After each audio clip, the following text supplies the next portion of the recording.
Oh my goodness. We are back and ready to go.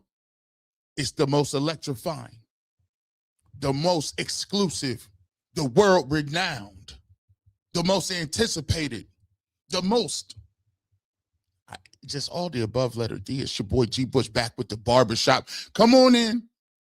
Come on in. As a matter of fact, I know y'all probably sitting there thinking like, dang, G Bush, like that's kind of weird. I ain't never seen you with no glasses on. You know what I'm saying? Hold on. Let me get my spectacles together. We got another dude. I didn't even really have nothing today. We was gonna get into the Bears and we will get in that. Make sure you continue to watch. We will preview this game with the Chicago Bears. What I'm looking forward in this game, keys to victory. We'll be doing that. So we will get to some football conversation as well. And as much as I always want to get to football conversations, we always seem to have a problem here. The problem we always seem to get at with this situation is you guys, my fellow people in the media, they won't refuse to just go ahead and pivot and start talking about this football. Let's start talking about what's happening on the field. Maybe we can follow this up with a situation where we can start talking about the 400 in total yards that Shedeur Sanders put up last week. But we can never have nice things around here because my media brethren love to peddle in what we call narrative-based content. And I understand why you guys do narrative-based content, because it sells.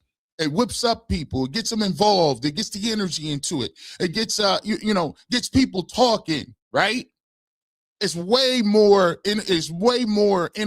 It's way more topical. It's way more scintillating than talking about 400 yards of total offense. But you're going to have to try harder than this. Let me put my glasses on to see. Todd, is that you? Todd, that's you again, hating again? Oh my goodness. I wake up and my timeline is jumping. Todd McShay is out here hating again. And you know what? Yeah, G Bush, we let you get that off last year. That was cute last year. Under no circumstances will you be trying to run that playbook back again. As a matter of fact, you're going to have to elevate your level of hate. You got to step your hate up, Todd. The hate ain't good. This one, you got to step it up a little bit. This right here, you got to step your game up. If you the ops, you got to really be gunning at people. I mean, you got to pull up. I mean, you just can't throw buzzwords out there like you did last year, whipping up all this controversy. You're going to have to come with some receipts or something, bro. We're going to have to figure out a different way to get this fan base all riled up, because you, again, is coming with these anonymous tricks. You guys, come on, man. See, we've had an opportunity to see how the playbook rolls. Y'all's playbook was good last year. You used the anonymous sources last year. You talked about the mythical things. I've talked to 3 NFL GMs, and what I'm gathering around the league. Shut your mouth. Oh, my goodness. Nobody believes that. It's time for you to fall back from recording. We get it. I understand, bro. Like that 400 some odd yards don't sit well with the narrative, dog. It don't sit well when you got the 400 yards total offense and you run around here doing stuff, making it look easy. I'm sorry, Todd, but you're going to have to step your hate up. You're going to have to come with a new tactic. I need you to get with all of the villains, the super villains. I need you to get the Joker. You got to get Megatron. You got to get Dick Dastardly. You got to get Muttley. I need you actually. Matter of fact, this is crazy. You sound like one of them dudes off Scooby-Doo. Where they'd be like, I would have got away with it if it wasn't for those meddling kids and that barbershop program. Nah, you want to go get away with it, my G. You tried it. You tried it. Give that man a round of applause. He tried it. You funny. Yeah, I get you. I got you, Todd. I got you, Todd. Man, G. Bush got them Superman glasses on, them Clark Kent's. Boy, I had to take my joints off on you. See, you didn't understand. We got to see you. We see you. We understand what the play is. We understand what the play is, fellas. But it ain't going to work this year. When we get back, we're going to break this thing wide open. We're going to just show you what he said. We're going to get to it. And I think Jonathan Peterlin and Nick Wilson did a very good job of telling people what's going on right now. Man. Joe McKnight. Now that I watch all 22 with G. Bush members only, I'm convinced they don't know football, period. Boy, oh boy. This is going to be a difficult one to get to, but it's going to be a fun one. Come on in, pull up, get your coffee together. Where the Kool-Aid Mafia at? Put them wrist up. Where the CU aunties at? Where Browns fans at? What we doing today? Where all the members? Where UCSS at? We about to cook. Get it ready. It's Saturday. You know what that means. It's the Barbershop in the building. Man, oh man. Boy, oh boy, oh boy. Well, good morning. We got a great show planned for you today. And without further ado, we're going to get right into this thing. Wherever you at. 1,117 people pulling up on us today. Wherever you at, we want to say shout out to all the Barbershop members. I want an announcement. We went over 500 strong. 500 strong. We appreciate every single one of you. We got our Tuesday night popping. We got Wednesday reviews popping. Make sure you pull up. If you want to be a part of that, hit that join button immediately, and we welcome you on into the family. We want to thank you if you're on Twitter, if you're on Facebook, if you're on Instagram, if you're on YouTube, if you're on Barbershop, if you're on UCSS. Thank you so much. Wherever you at, hit that like button. Right? All right, now here we go. Todd McShay, come on now, bro.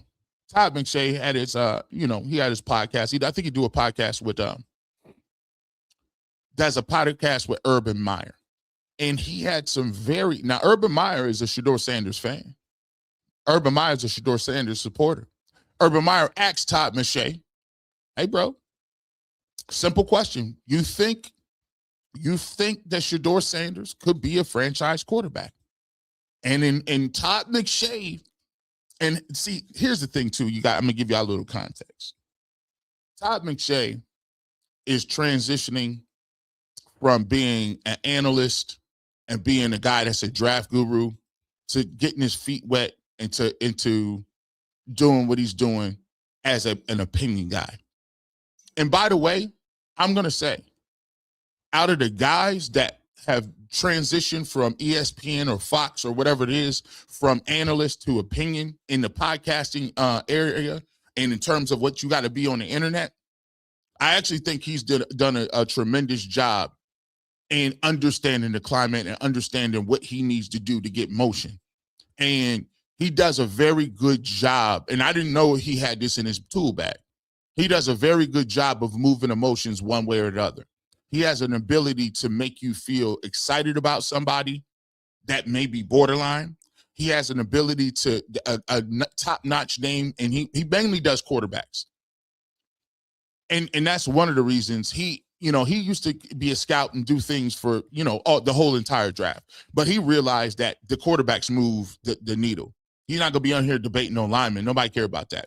But he does a good job of taking what you initially thought he was going to say, and then coming back and adding something to it that kind of flips you on your head. So he'll come in and talk about, Mendoza, and he'll say, Mendoza at the beginning of the year, I mean, he's not, trust me, he's the guy at the end of the year I feel is going to be the last man standing. Now, you may think like, oh, well, come on, bro. You got Arch, man, you got Sellers and all those dudes. He does a great job of pivoting. And what he does is he makes sure that he's in the mix, whoever is popping. When Mateer was playing well in the middle of the season, he was on him. When it was Arch Manning, he was like, yo, Arch is doing his thing, but then he rehabilitated Arch in his eyes. He said, yo, Arch is playing bad, but let me tell you, past week 6, Arch Manning is playing like the best quarterback in college football. You're like, dang, bro, but come on, Todd. What we doing with this, Todd? So he does. I'll give him his flowers for the fact that he understands the climate. A lot of the analysts that go from there, from that role to the role that you're doing right now, don't understand the assignment, and a lot of them don't get the amount of traction and the amount of views and the amount of looks they need to get from a specific standpoint of what their content is. Now, with that being said, Todd McShay ain't stupid again. He ain't dumb. He comes out and says, okay, let's talk about Shedeur Sanders. By the way, Shedeur Sanders is the number, I believe, what is it, 3? Top 7 Googleable athlete, or I think some number, he's the number 1 now, or number 1 now.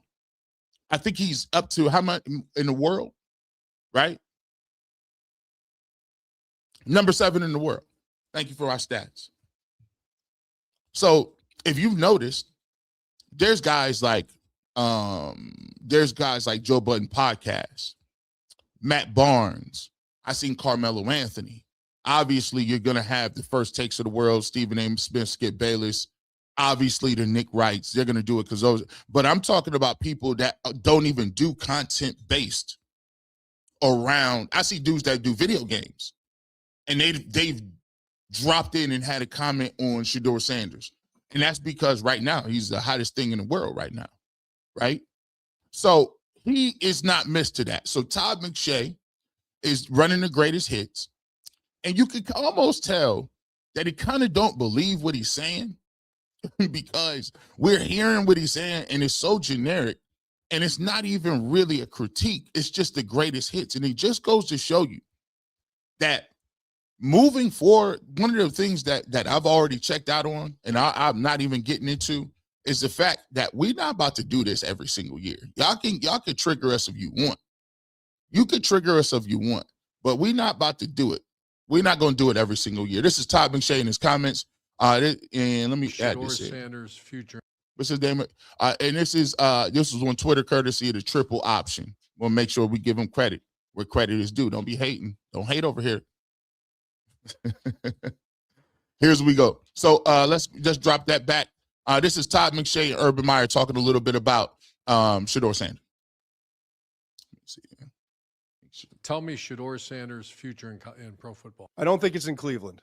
Can he be a starter in the NFL? I think he can. I think he has a lot of maturing to do, Urban. I really do. I think both as an individual and as a quarterback and learning to play within the scheme. I think there's a lot of drifting and sliding out of the pocket. I think there's this innate, because of the way he played at Colorado and throughout his college career, there's this kind of like hero brand of quarterback that he likes to play where every play has to be a home run and he's got to run around and do all those things. He had the bad tendencies that Caleb Williams had that he developed at USC, but he doesn't have the arm and the mobility that Caleb possessed to get out of that trouble.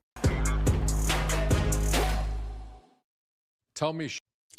So, hey, come on, man. First and foremost, your face don't line up with that, Todd. I feel like you don't believe that, Todd. You see, you got to understand something. See, we well versed in this situation, and let's go ahead and start drilling down on it. This is the problem, and why a bunch of media people are hiding under rocks right now. The reason you're hiding under rocks and you're moving around and you're trying to say, just leave us alone. Leave us alone. You leave me alone. Why are the Shedurians picking on us? Leave us alone. We just want what's best for the Cleveland Browns, and you guys are just doing something. No, the reason why we go after, the reason why you get gone after is this. Y'all gotta watch. You gotta watch what you're coming with, because we've seen in real time Shedeur Sanders handle himself with grace, handle himself with dignity, handle his people talking about him in a certain way with just no pushback. He's came out and did exactly what he was asked to do. The fact that you sit here and use the day-old trope, and here's what y'all got to understand, and you got to get the fact that people is on to that. Let's just make it a buck. I play this stuff on this channel all the time. The narrative that African-American quarterbacks do not know what they're doing and are not competent enough to handle themselves as leaders, professional, and do not know how to understand defenses and throw the football and be a CEO of an organization has been a trope that has been going on since the tale as old as time. You guys need to stop acting like there wasn't a Doug Williams. There wasn't, there wasn't a Warren Moon. There wasn't these guys, right? And don't act like when I'm talking and spitting these facts that you say, well, gee, why does it have to always be about race? And why does it have to be about that? It's just, well, CJ Stroud, we said this. No. Let me tell you this. Y'all always be doing weird, strange things. When CJ Stroud didn't go to the Manning Combine, when CJ Stroud told them he wasn't going to go to that, you know what they told him? That's unprofessional. How dare you not show up to the Manning Academy? They slandered this man's name. See, it seems like y'all cool with it as long as you stay in your place. Stay in your place. Don't do too much. Your jewelry. That's a buzzword. You use buzzwords like maturity to signal. What do you want to say? Todd, let me ask you a question. What are you talking about maturity? What maturity is he lacking? He been in jail. He went to prison. He got caught in some scandal. Is he riding around with drugs? Nah, in his free time when he got here, the first thing he did was go and pull up on a high school in the middle of the hood to show love. We already know what he do for single parents. He went in and got a single parent, trying to get her some transportation. Showed up at the projects when everything was burning down. See, this is the reality why you guys get gone after and people don't be playing with y'all. Because in our community where we come from, we judge, we take character very seriously. And when you talk about he needs to mature, you ain't pulled up in the projects to give nobody nothing. How many times you talk to them disenfranchised people? So yeah, people gonna be hot and upset because you using buzzwords to denote that he somehow is a problem some way. But let me get specific. Say what you gonna say. What? See, I'm not gonna do you. When I ask about maturity, Todd, what specifically in his character do you not like, and give me instances because of it? See, it's time out for the blanket statements. There are no blanket statements. You guys use blanket statements to talk about people, to tank their stock, use anonymous sources. By the way, we have not forgotten, it was those sources that it was you last year that talked about them specific sources and the way he interviewed. I'm just saying, I'm the messenger. So you mean to tell me a year later, he done been in the building after Myles Garrett didn't say he done been in there hundreds of times, when now there's articles, Diana Rossini saying he's there early. There's cafeteria people saying he's working his tail off. Bill Musgrave just said everything that he's due to him comes from his work. That's the Cleveland Browns quarterback coach. What he's putting him with his footwork, understanding the timing of everything, doing what he needs to do. He's in there with his hungry dogs, right? He was in there before and after practice. And if you want to listen to it, didn't your people say? Now, let me get this. You're going to give him credit. People, watch this. They give Kevin Stefanski credit for that man playing and throwing for 400 yards. But yet and still, you want to give him credit for what he's done on the football field as it's an added bonus. But then you say, you know what? He got a lot of maturing to do. Which is it? You're going to give somebody else credit as a feather in his cap, but then turn around to the dude that's putting the work in on the football field, he still need to mature. No, brother, no. See, first of all, here's what's happening. The problem we'll be seeing around the circle of this thing is you've been invalidated. See, before in this industry, we used to take your word for it. In this industry, it used to be 3 or 4 people that were gatekeepers. People that control the narrative, control the information, control what we was talking about. The whispers and people running around talking about what we do and what we don't do, right? Those whispers have been invalidated. No longer does your word matter like that. Matter of fact, you might just be another dude like me talking on the internet. But under no circumstances are we going to allow you to run that narrative back 2 years in a row. Under no, here's what I'm going to say, not we. I got time and energy. I got time and energy. And I'm not trying to be no scout. And I ain't trying to be in the mix. I'm only here for the truth. I'm only here to talk my talk. That's it. So I don't get off my pivot very easily. You tried it last year and it worked. And it slid all the way down to the 5th round. But you ain't about to get that off now. You ain't about to get that off now. Because I done been in the building. I done been in the city. We done all seen it. We done seen the play on the field. The fact of the matter, you lose credibility every time you say stupid stuff like that. That was the dumbest comment I've ever heard.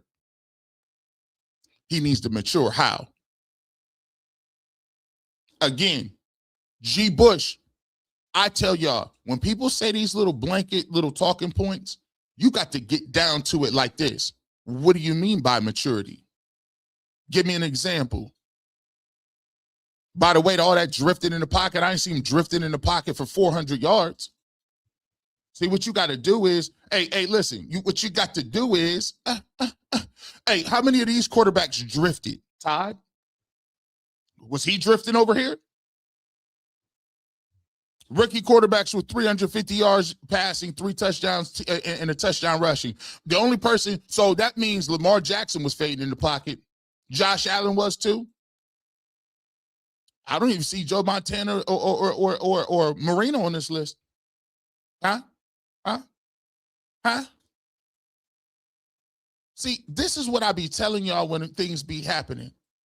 When you want to come with that narrative ball, when you get on, see, the goal was to not even put him on the football field.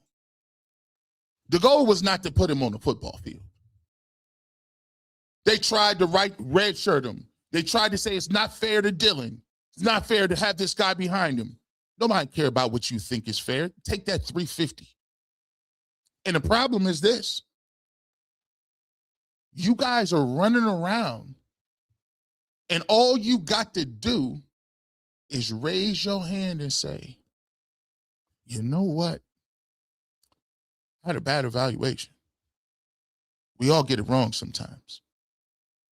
But no, you guys are running around triple, doubling, tripling, quadrupling down, right? Let's talk about it. It's courtesy 92.3 The Fan. Jonathan Peterlin and Nick Wilson have been on this since day one. Jonathan Peterlin, we talked about it. We've been saying it for over here. He said, watch how they work. Jonathan Peterson, watch how they work. He said this months ago. When he get in the football game, all of a sudden, it was the structure that got him to play well. It was the coaching staff that got him to play well. It was all of the above. He told you weeks ago. And boy, oh boy, they walked right back. They walked into that, didn't they? They walked right there into that. The reason why Shedeur has learned quickly is because all of the extra time Stefanski spent with him. Ooh-wee. Peterlin and Nick Wilson called this out a long time ago. Understand that for months they tore him down, and the repercussions of that, it should be, you can't just dead cat bounce and all of a sudden we just sweep that under the rug because now for 3 weeks you're giving him first team reps. Like, you have to live with that idea that for you let it perpetuate the idea that he couldn't play football and he was so far behind and he was this and he was that, and it just wasn't true. Your own evaluations stunk. You have to own that at some point. Well, and I think this is really, really, really, really, I'm going to say really again because it feels really good. One more what time I'm saying. would be nice. Really important. What is frustrating is that you've done all this and you've been so absolute in your belief. And then several of us called this out in real time, how the season was going to go, how this quarterback room was going to go, and the faultiness of it, and the idea that you've wasted half a season with Dylan Gabriel. Because you didn't just waste the 6 games you started. You wasted the first 4 games because you were giving him number one reps in practice. And you, by the way, in camp, he was getting number 1 reps once Kenny Pickett got hurt as well. That was all time spent that could have been spent getting the better player ready. If they'd just been, I don't know, opening their eyes. Yeah. Boy, oh boy. They've been calling it out in real time. We've already predicted over here what the pivot would be. Oh, it's the Browns' infrastructure that has made Shedeur Sanders look so great. And then I threw a monkey wrench in the game and said, listen, you don't learn nothing by doing nothing. You don't sit on the bench and osmosisly it absorbs into you. You sit and watch. These talking points are beginning destroyed in real time. And you know what? You can get mad at people if you want. This is what comes with it. If you've been, and I love what he said about that. You let that idea that he was slow, didn't know what he was doing, immature, a distraction, you let that matriculate and grow and fester. You couldn't even, it seemed like the coach couldn't even say the dude's name. Took him 7-8 weeks. And then, by the way, you said, hey, listen, no backup quarterback gets first team reps. Liars. Because just like they put it in here, Dylan Gabriel was getting first team reps from the get-go. From Jump Street, from 21 Jump Street, from the plane from Oregon. From the plane since day one. He was given everything. But we forget that? No, you didn't forget it. What it's called is you trying to grab and claw and fight and figure it out in real time. The ground and the feet, the ground underneath you has moved. Because the problem is when you got somebody doing stuff like this, when you have somebody throwing for that many yards, when you have, by the way, you make evaluations on these guys, and we keep all this stuff. When you're making evaluations on these guys and you start to see, wow, we tripped on this one. We really tripped bad on this one. Huh? When you start to get a point where you look at what happened, 4 touchdowns, 393 total yards, right? First rookie quarterback this year to throw for 300 yards in a season. Not the first overall pick, not not Jackson Dart, not Tyler Shook, not Dylan Gabriel, not Jalen Milroe. He's the first one to do it, and they've been getting reps day one, week one. He did it in 3 weeks. When you do that, you look crazy. And right now, people is trying to scramble and say, how do I avoid not looking crazy? Well, here's a way you can do that. It's just say, listen, I was wrong on this. I was wrong on it, fellas. I was wrong. I got the evaluation wrong. I got the evaluation wrong. You can't continue to deflect and strip medals. You can't continue to deflect and strip medals and use buzzwords as if we don't know what you're doing. And then the most disrespectful part about it is when we call it out, you want to get mad and play the victim. How dare you call me out on my inaccurate rhetoric? How dare you call me out on that and then hold me accountable for what I said for 6 months? How dare you? I said it with, listen, did you say you was wrong? No, I didn't. But I just want to talk about other things now. Stop. You're not the victim. You're not. You wrote in either or, you wrote or you was down with everything the Browns told you, a la Kevin Stefanski. And it's very evident who was telling you it. It was evident. Why you feel like the same people that everybody got to back up Kevin now? Because you know it exposed him. Expose. You played Dylan Gabriel. He wasn't good. Nobody in the league had that evaluation. Now, every article is why Kevin will get another job. Why Kevin is not his fault. While it's Deshaun Watson's fault. It's the fact that Baker Mayfield was immature. It was cold on Tuesday. The soup wasn't ready. My kid got to get picked up from school. I don't understand what's happening. I wanted to wear a black shirt except for the blue shirt. You know what? My vacation got postponed. My check came late. I don't even know what's happening. I woke up with a sore throat. How many excuses you gonna get at, man? And you don't even understand it. You look corny. You ever see somebody that's in a bad relationship and then something happened at home and they get on the phone and tell everybody what happened? Tell the story in detail. Got their partner looking crazy. Then 2 days later, they go out to eat, hang out, make out a few times, and all of a sudden, they bring them back to the holiday functions. Like, hey, here's so-and-so. You're like, bro, this the same so-and-so that you just said y'all was arguing and fighting and threatening to go to jail over each other? But listen, I understand what I said before. But he's a really good guy. He tried to push you down some stairs and then stole your checkbook and bounced checks. I mean, everybody makes mistakes. Sometimes, he had a tough upbringing. How? He had a whole family. As a matter of fact, he was a trust fund baby. Went to the best schools. His parents gave him millions of dollars. What are you talking about? I know, but money doesn't mean necessarily. I'm just saying, give him another try. If I'm willing to give him another chance, you should be willing. Shut your mouth up. We tired of hearing all that. Come on.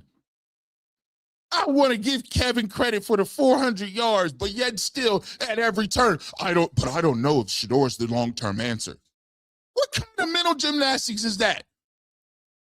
Let's give the credit to the coach that didn't want him to play or start, gave him no reps and couldn't say his name. But on the other flip side, you want to then say the performance wasn't good enough for him to prove that he's the long-term answer. You talk about these folks in a cult. Maybe you're in the Just for Men commercial. Maybe you want him to have a beard, his nice lined up. What are we talking about here? This been 6 years. And you giving away accolades, stripping medals.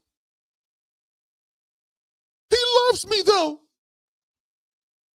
They go both ways. I ain't bashing the women. Us fellas, bad relationships is bad relationships. She in the club all the time. Y'all together, but she go missing 3-4 weeks in a row. How you together in a long-term relationship? Y'all live in the same house, and every time I call you, she's somewhere in Florida on a girls' trip. Dog, what you mean? Hey, what's going on, bro? I'm gonna pull up you want to watch the game? Nah, dog, I really can't even. I can't even really go nowhere right now. What's up, bro? I thought we was going to watch the game. Nah, I can't even really do it. You know what I'm saying? Denise, she on a girls' trip. You know what I'm saying? In Florida. She got time off work like that? Yeah. She, it was already planned. But I thought Denise was out with her, wasn't she on a family vacation? Yeah, she was with her family 2-3, that was a couple of months ago. I said, but it was a family vacation, but you didn't get to go? And you got to keep the kids? Yeah, I'm watching the kids though. You know what I'm saying? I'm watching the kid. I said, you got a newborn, right? Yeah. So, you know what I'm saying? She had been taking care of the kid.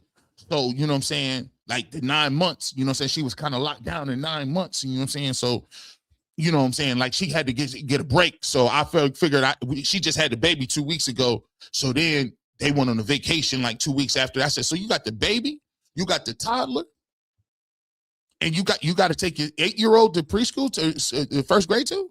Yeah. I'm just juggling. I'm good though. You know what I'm saying? I'm good though. As long as I got the bottles ready. Nah, fam. You might want to figure that out. Ain't no woman, no grown woman, no family woman, no the matriarch of your family after you have a baby under no circumstances is out here going on any type of trip when that baby get born. You lucky if you get any attention. You lucky you might get a plate of food.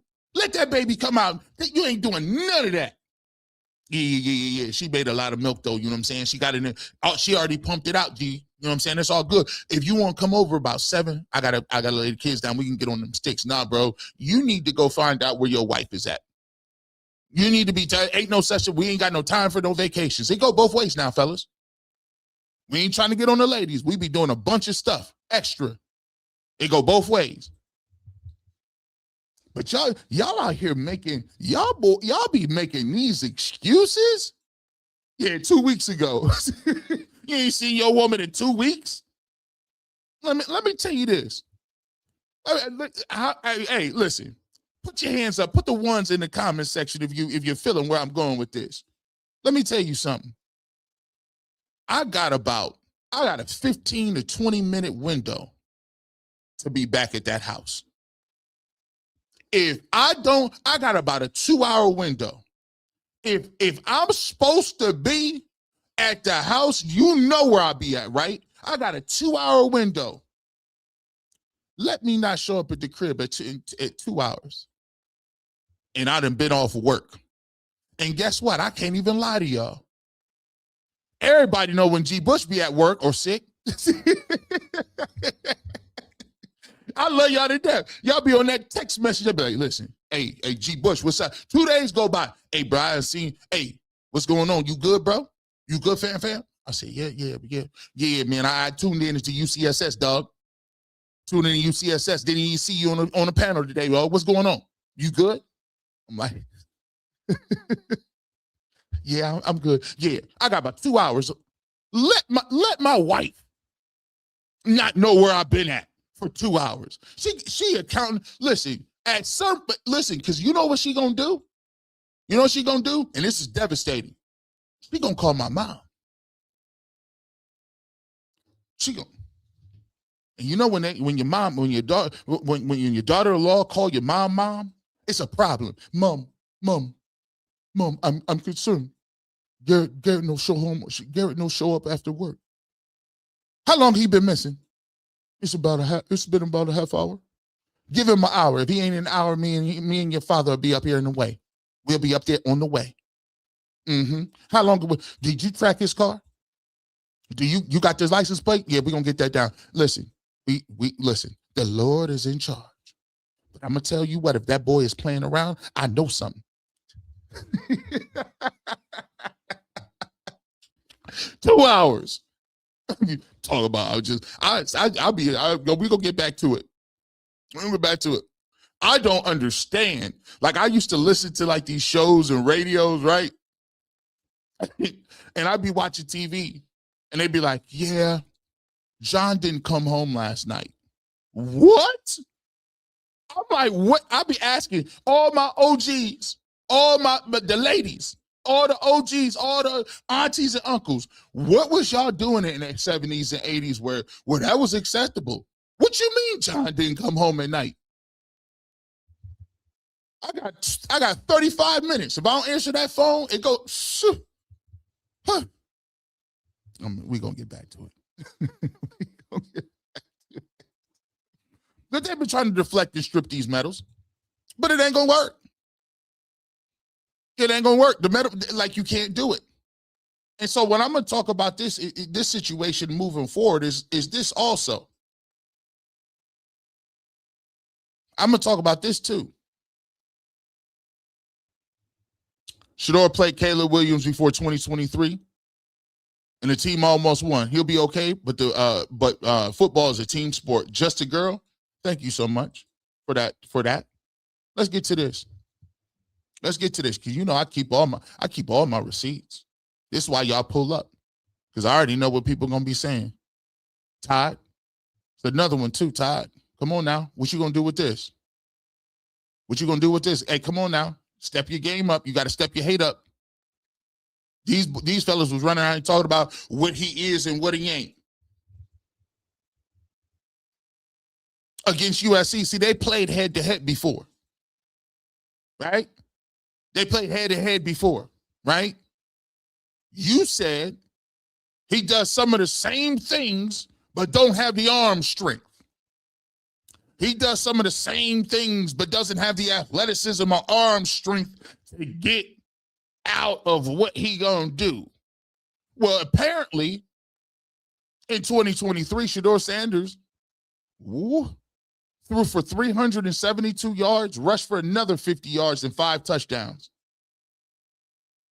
Seems to me that he rushed for more yards than Caleb Williams.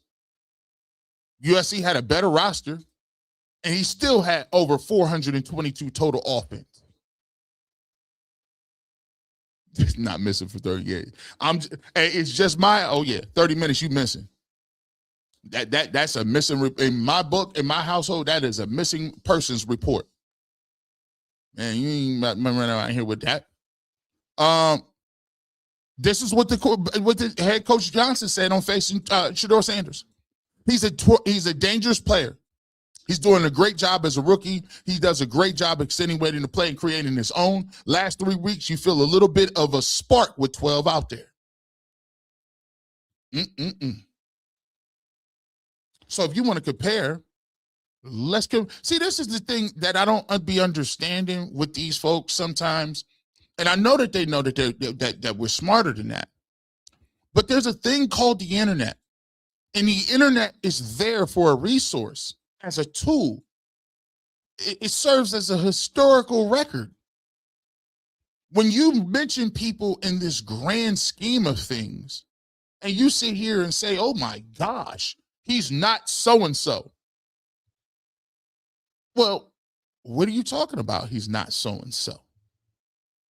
I've seen him play against Caleb Williams, and he's done well to hold his own, if not outplay him. It was head-to-head. It was USC with 4 and 5 stars versus Shedeur in Colorado. You are correct. He did that. His roster was better.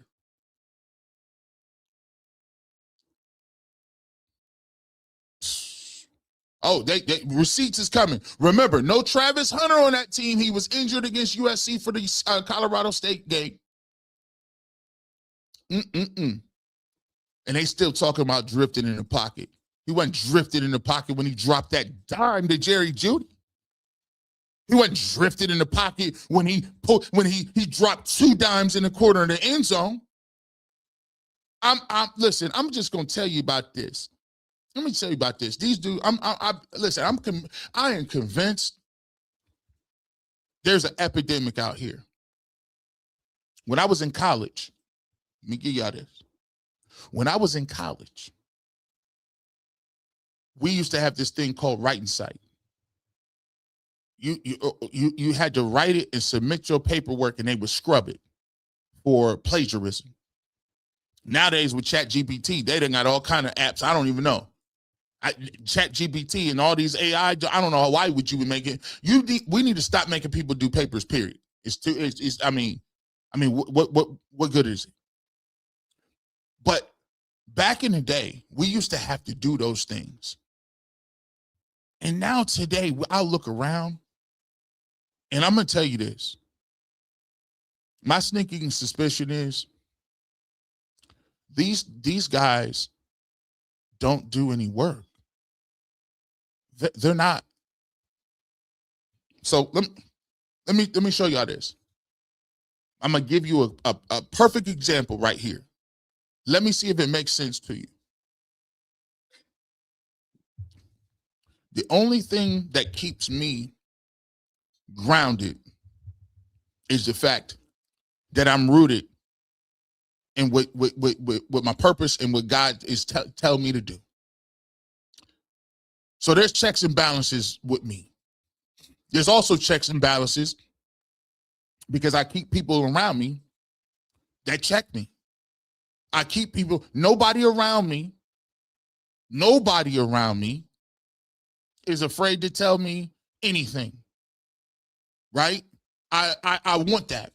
As a matter of fact, I like people disagreeing with me because it makes me literally have to think out and figure out and question whether I'm in the right space and the right pocket that I'm supposed to be in. But there's a lot of people ain't in that space.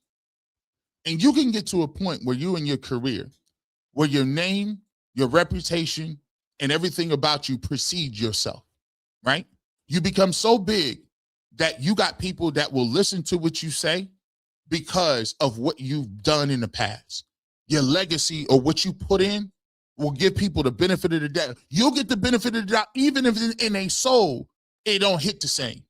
Even if it don't sit right in their soul, they say, but that's G. Bush, though. He did do X, Y, and Z. He did say this before. I'm going to give him a shot. I'm going to give him a chance.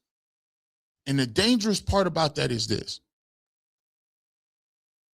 If you out here and you start selling a bill of goods that you don't believe in, or you start selling a bill of stuff that you ain't really, it ain't what you believe. It ain't based on your work. It ain't based on your research. You are in trouble, because what you start to do is you start to just turn the microphone on to hear yourself talk. You're not even thinking about what you're saying. You don't even believe what you're saying. You just saying stuff to say it.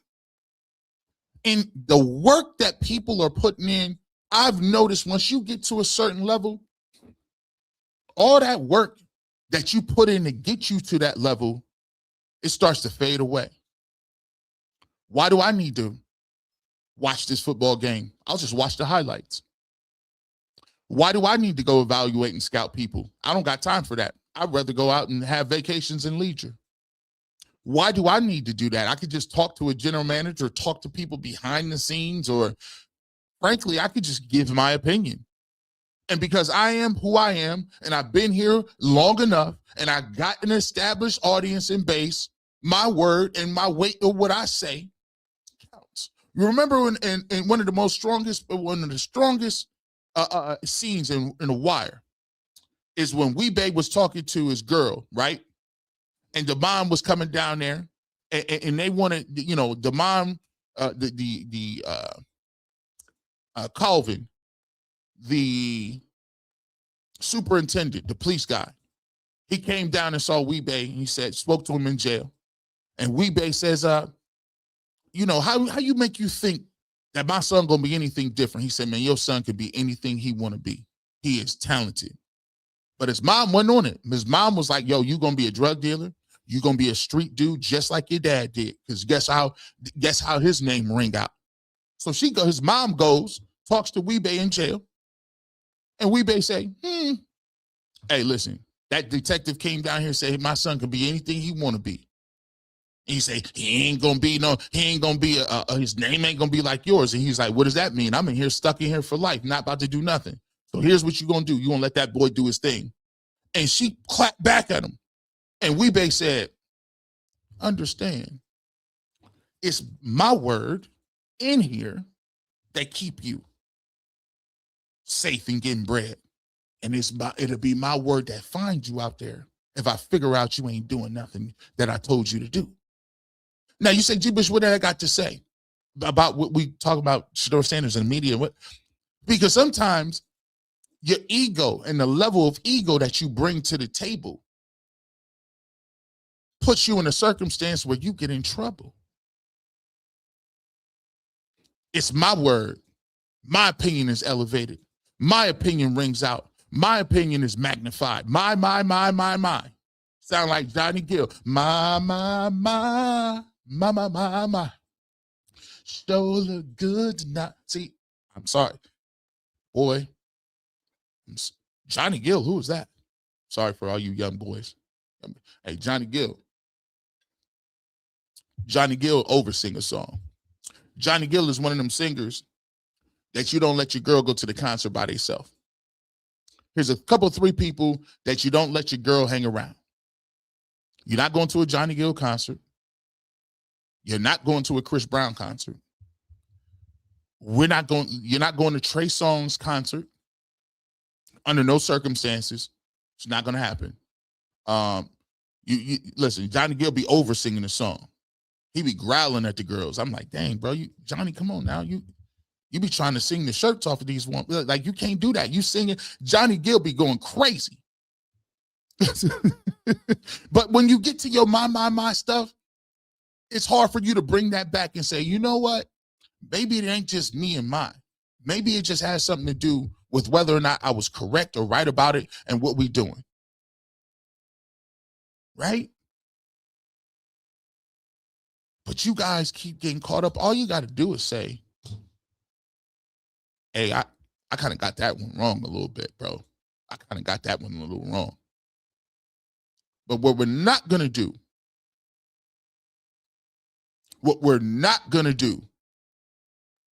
is we're not going to play this week-to-week game. You see, some of y'all, this ain't Straight Talk Wireless. This ain't month-to-month, bro. Shout out to Straight Talk. This, man, you got to get you a bill. T-Mobile, Sprint, something. AT&T. You're going to have to get Revel. You're going to have to do something. This is not month-to-month. So every time we talk about Shedeur Sanders, after he done pick that game up, is, oh, now all of a sudden, what can he do with 300 yards this game? No, we're not doing that game neither. We're not about to do that.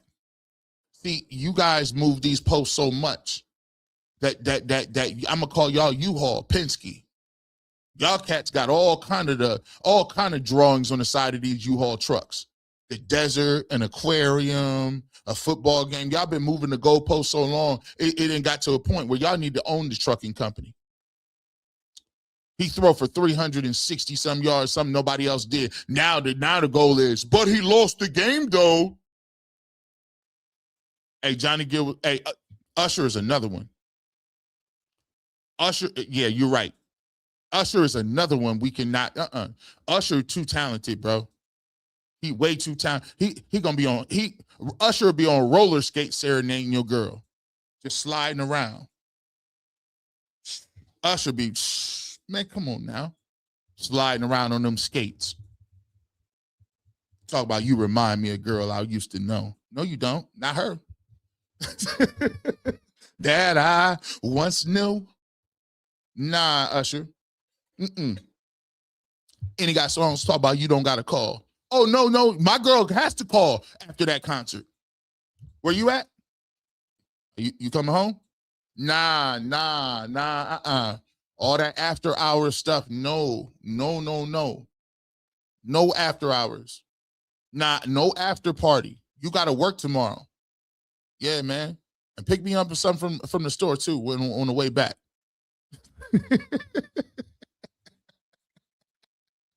Oh boy. But now all of a sudden, we got to throw for 300 a week, and that wasn't the bar for the last quarterback. We got to you got to go on the road with everybody being hurt, in the cold, everybody beat up. You don't got the starting center. You're playing rookies against a playoff team. Now all of a sudden, to audition and to try out to be the quarterback next year, we got to see 5 more. Stop playing with me. Stop playing. Hey, look at this noise. Look at this nonsense. They're like, dang, G. Bush, I ain't seen this dude got receipts. He got the video receipts and the rest of it. According to Mr. McShay, I'm not buying for a millisecond that Shedeur is their long-term answer at quarterback. In his last flash mock, McShay has the Browns at number 4, trading with the Giants to pick 1 to select Fernando Mendoza. McShay doesn't elaborate on why he thinks the Browns won't stick with Shedeur, other than the team might have a new GM and head coach. Of course he won't elaborate. Why would you elaborate about a historical game that just happened? Why would you elaborate on something where the number one pick that got picked at quarterback got outplayed by him by a long shot last week in Cam Ward? Why would you insinuate and say this is the only quarterback that is thrown for 400 yards? And why would you say any of that? Do you think, here's the thing too. Boy, y'all cats be thinking if y'all say it in a way, y'all think it, see, this is, you think you use these little buzzwords that it got you high level. I'm not buying for a millisecond that Shedeur Sanders is their long-term answer at quarterback. Long-term, listen, let me tell you something.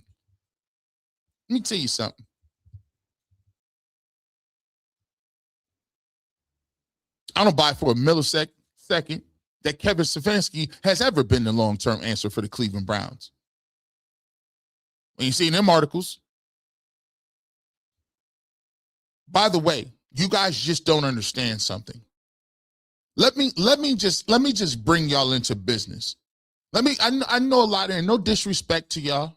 There's a lot of people in the media that got into journalism. I started off in business. That's what my degrees are in. And let me tell you something. Oh, but yeah, Todd McShay told us that Todd McShay done told us that Lamar Jackson wasn't it. He told me Jalen Hurts wasn't it. All right. But let me just tell you how this thing works. Let me go from a business standpoint. You got a dude that just threw for 360-something yards, almost 400 total 400. I seen him do this in an NFL game. I seen him do this in an NFL game. And you telling me that so your projection, see the ego? Let me tell you about the ego. Your projection of what you think about a person in your own head outweighs what somebody saw in real life in a real football game. You see how crazy that sounds? You don't even know if Fernando Mendoza can do that in a regular game. You really ain't seen him do that against no pro team. You just saw Shedeur Sanders do that in real life. Not a make-believe story.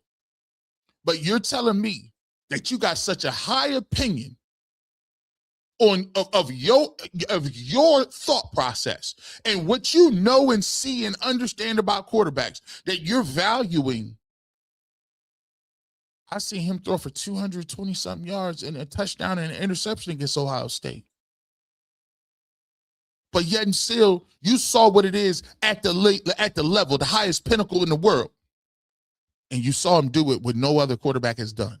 But yet and still, your evaluation and what you think, we're going to trade up all these picks. Stop playing with us. Can we stop? But it worked last year. And we're going to end with Mr. McShay. It worked last year. But let me tell you what's not going to work. You see, I get it. I think the timing of this is a little strange, right? So the timing is right now, the draft stuff is coming up. 4 games left in a year. Senior Bowl stuff on the horizon. Quarterbacks and everything doing their things. And now we're going to drum up some noise. We're going to drum up some energy around the quarterback position. What better way to do that with one of the most polarizing athletes right now? Let's talk about Shedeur Sanders. You prognosticate on quarterbacks. Even if you just wanted to roll out Shedeur Sanders content about why you like every other player besides Shedeur Sanders, you're going to do a lot of numbers. You're going to do a lot of numbers because you feel like this is triggering. Let's trigger everybody, and we'll diminish what Shedeur did during the regular season, and then we'll talk about why I believe that this quarterback is better than him or translates or whatever the case may be, right? But there's a pattern here. You did it last year. And it dominated the news cycle because these narratives about what Shedeur Sanders was or wasn't, his interview process, whether teams liked it or not, was he wearing headphones or was he disrespectful? Did he wear jewelry? Did the Giants like him? What did Brian Dable say? Well, let me just tell you something. I don't give a what Brian Dable think. He fired. He gone. He been out of here. He should have been worried about the quarterback that he had in Jackson Dart instead of worried about spreading propaganda about Shedeur Sanders. That's what happens. NFL stands for not for long when you ain't doing what you're supposed to be doing and worry about what you getting it done. Second of all, this year we're not going. This year we're not going to do it. We're not going to do it. See, we got time, energy, and effort on our hands. You might want to go talk about something else because it ain't going to. This ain't going to turn out like that. It ain't going to turn out like that. We understand what the game plan is. We understand what the marching orders are. But here's the thing. What you're not going to do is use these coded words. Talk about that man's play on the field. Oh, you can't because he was balling. Talk about what he's done off the field. Oh, you can't because he does what he needs to do in the community. Talk about what this. No, it's not going to work. So, yeah, you might get some traction here or there. But let me just talk to you real quick. It ain't gonna be like this last year. Because we got time. We got time.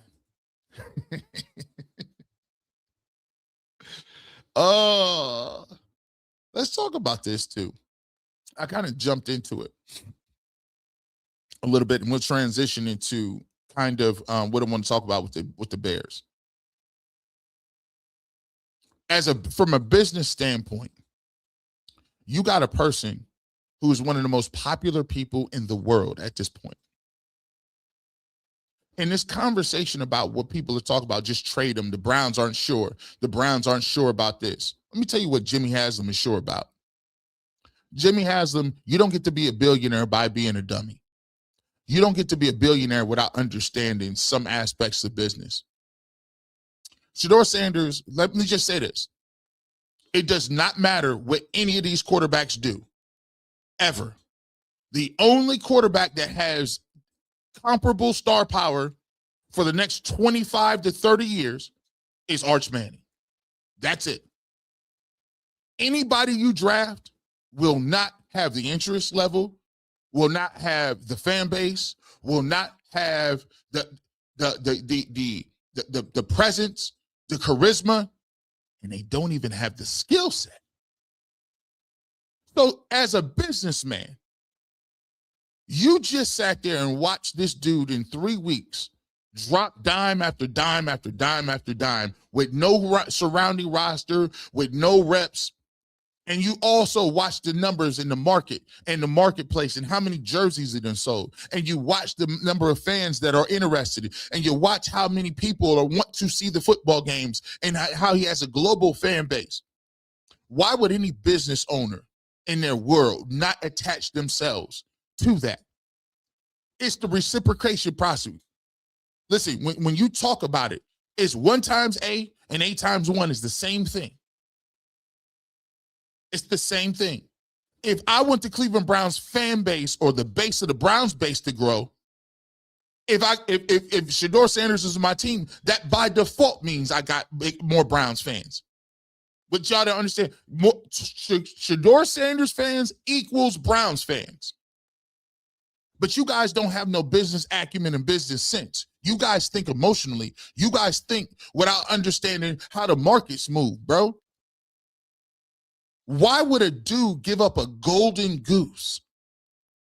Why would you, even if he's not good, he's thinking to himself, even if he's just mediocre, you know how many jerseys I can sell? You know how many games I'm going to be on television? You know how many potential season tickets I can sell?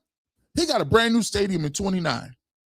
If Shedeur Sanders is a good football player, he only got to be great. If he's good, There are people that will just sign up for them expensive tickets and travel with a global fan base all over this country to follow the Browns. Now, add the fact that the Browns have one of the most loyal fan bases. The Browns backer community is the biggest in the world. There's people who watch this that's in Iceland, Finland, UK, Brazil, South America, Australia, England, the UK, everybody. There's people that watch this show, not just the Browns. I'm talking about the Barbershop. And that's because we do Browns content. You think there ain't an analyst sitting up in that ivory tower telling them, boy, can you imagine, Jimmy? We got the stadium opening up. We done grew our fan base by 40%. We went from 0 televised games to 4 or 5 primetime games. The jersey sales are out the wazoo. The players in the locker room are excited about it.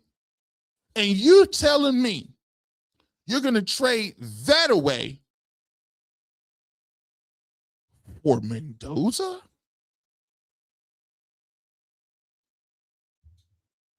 Who might not even be better than the guy physically. He might not even be him on the field. He'll never be him off the field.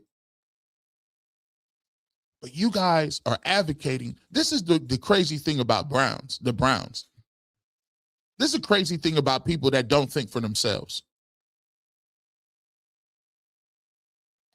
You're advocating you get rid of one of the most popular athletes in the world who just showed you he can play. And I can understand if it was like Tebow. Tebow was popular, but he couldn't play. He can actually play, and we're going to give that away for free? What? Come on. Come on. The owner's grandchildren have 12 jerseys. Come on. That's why the whole conversation is ridiculous.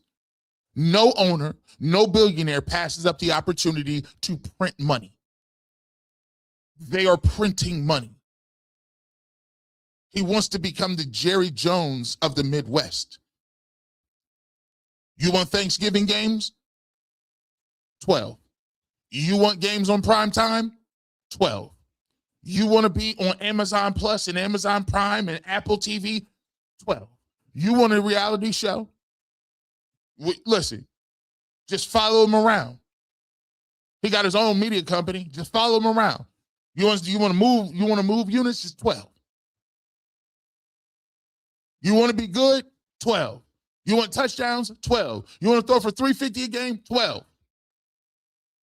But you guys are so dense that you're going to tell me the same team that we couldn't get 13 points and the offense was putrid. Now when that 350 go up, that 360 go up, when them touchdowns start raining down from the air, now all of a sudden give it to me again. And then we done proving it to you. You don't watch film anyway. We done proving it to you. You don't watch these games. And I'm convinced half of y'all not Browns fans. Half of y'all not Browns fans. So we're not trying to convince you. We're on to the Bears.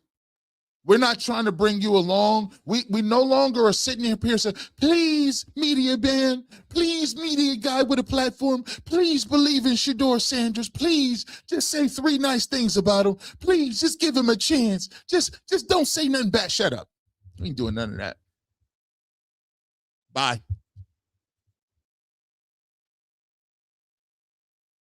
Bye. I'm just throwing you a little business out there. Let me clear my decks here. Throwing some business out there. We got a lot of super chats. We're gonna get to y'all too. We're gonna read all of them. We're gonna get to all of them. Yeah. We're gonna get to them. Let's throw this out here.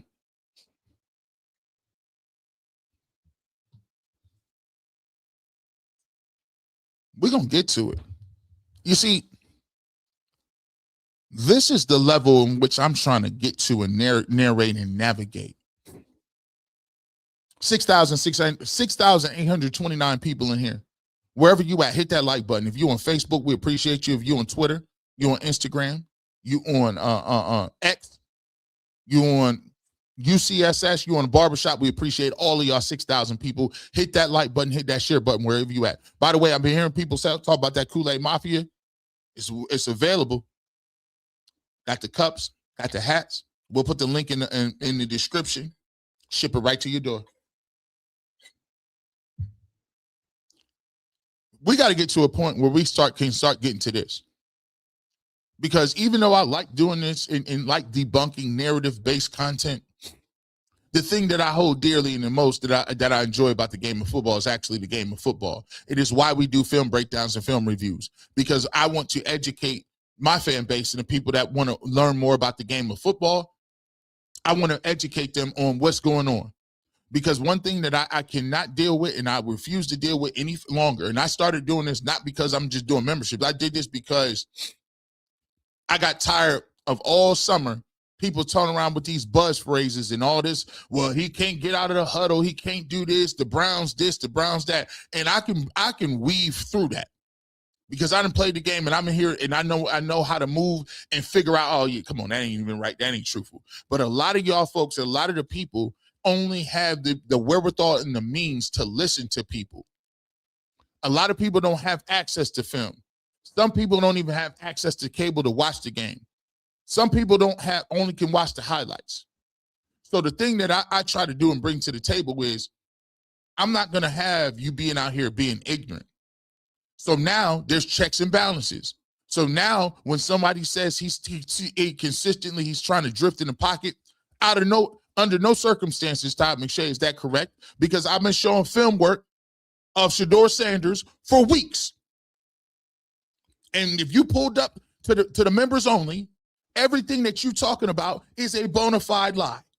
And you talk about going back to Colorado. How are you going back to Colorado? Go back to the Titans game. Go back to the Raiders game. Go back to the 49ers game. Go back. Stop going back 3, 4, 5 years ago. That tell me you ain't kept up on what. See, you're telling on yourself. I know you watch college film. How much pro film you done watched? Ooh. Might be kind of hard to watch all the film, right?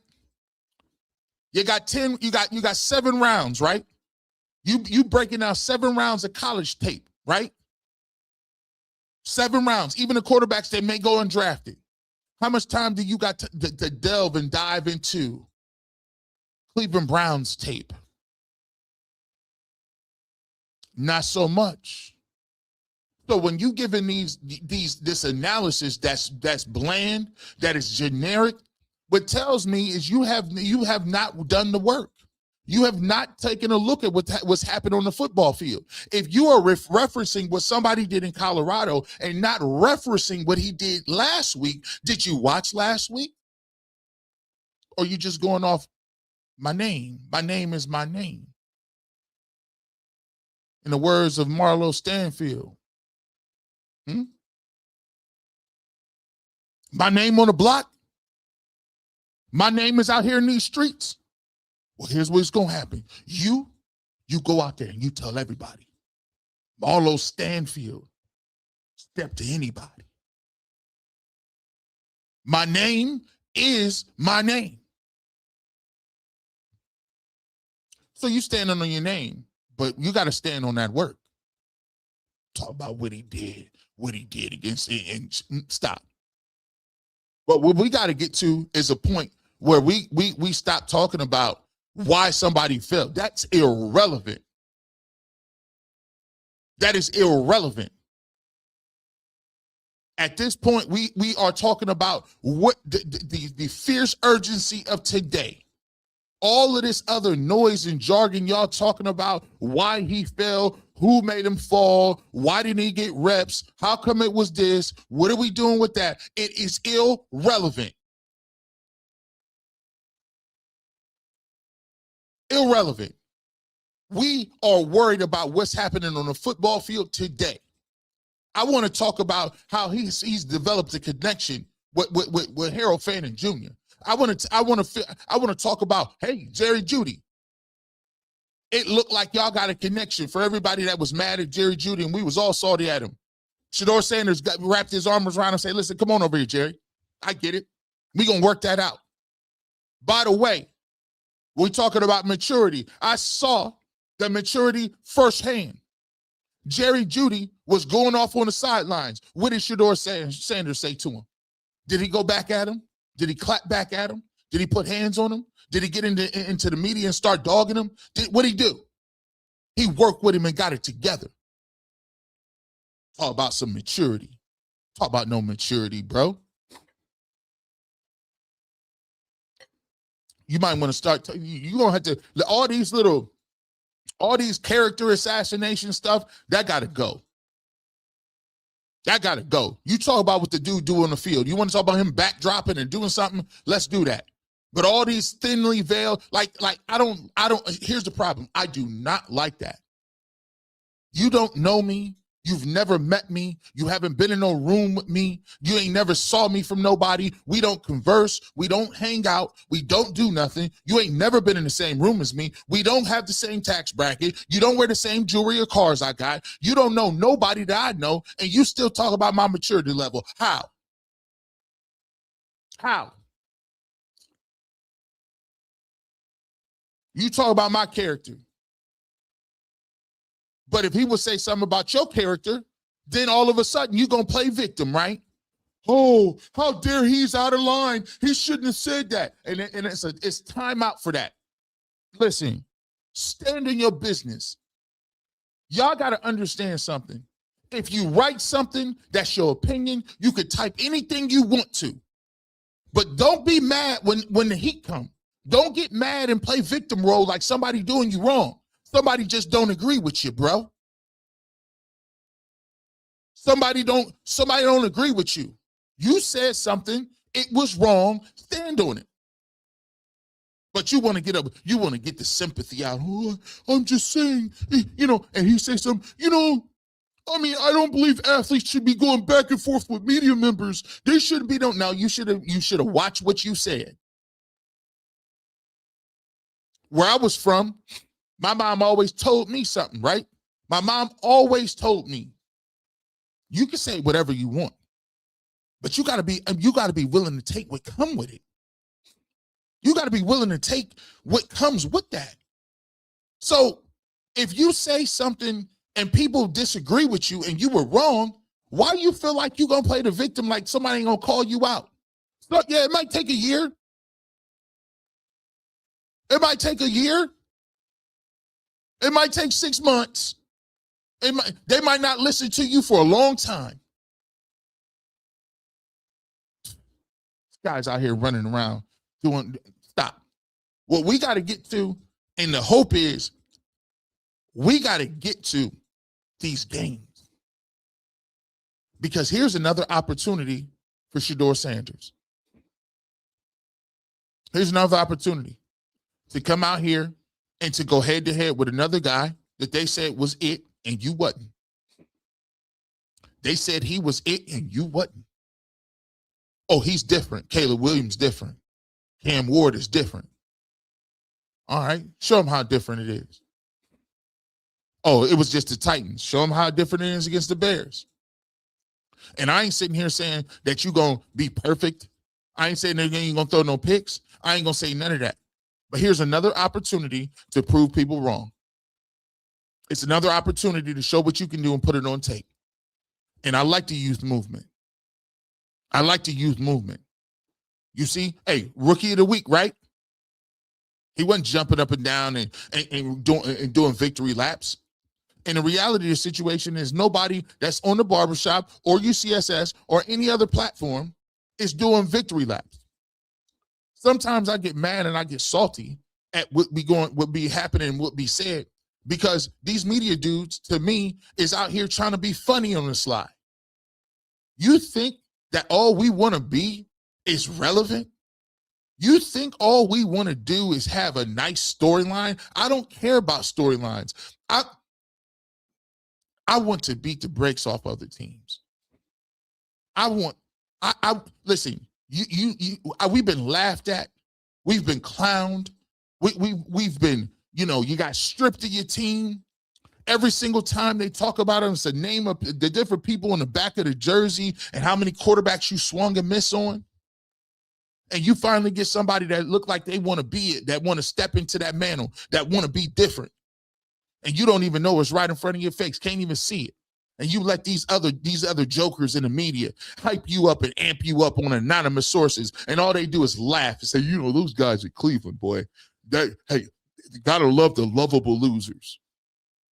And them's the people that you roll with. That's the people you listen to. Those are the people that give you your information. You know what? Hey, shout out to him. Hey, if my wife would have listened to everybody else, that all my ex-wives that said, or ex-girlfriends or ex-fiancés that said, G. Bush is this, that, and the third, and she got scared off, I'm glad she didn't listen to that. We're gonna figure out for ourselves. Running around and talk about pre-draft analysis. We don't care what you say. Good. I'm glad. You know what? Here's what I'm gonna say, and y'all can use this if you want. If Shedeur Sanders was wearing jewelry and had a boombox and was watching and was playing Madden 25 with his crew and shooting dice in the pre-draft evaluations, great.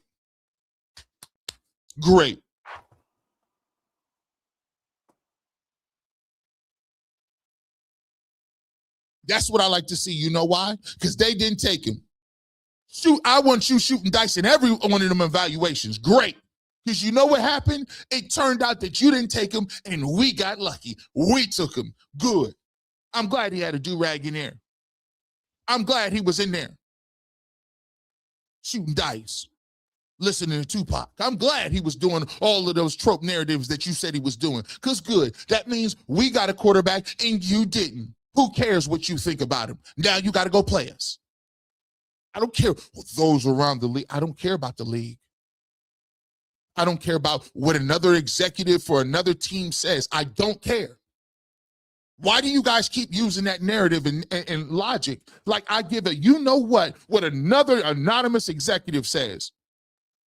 I don't care nothing about it. I don't care if they get their utilities cut off over there. I care about the Cleveland Browns and what we got. Not nobody talking about an anonymous GM around the league, the thought around the league. Who cares?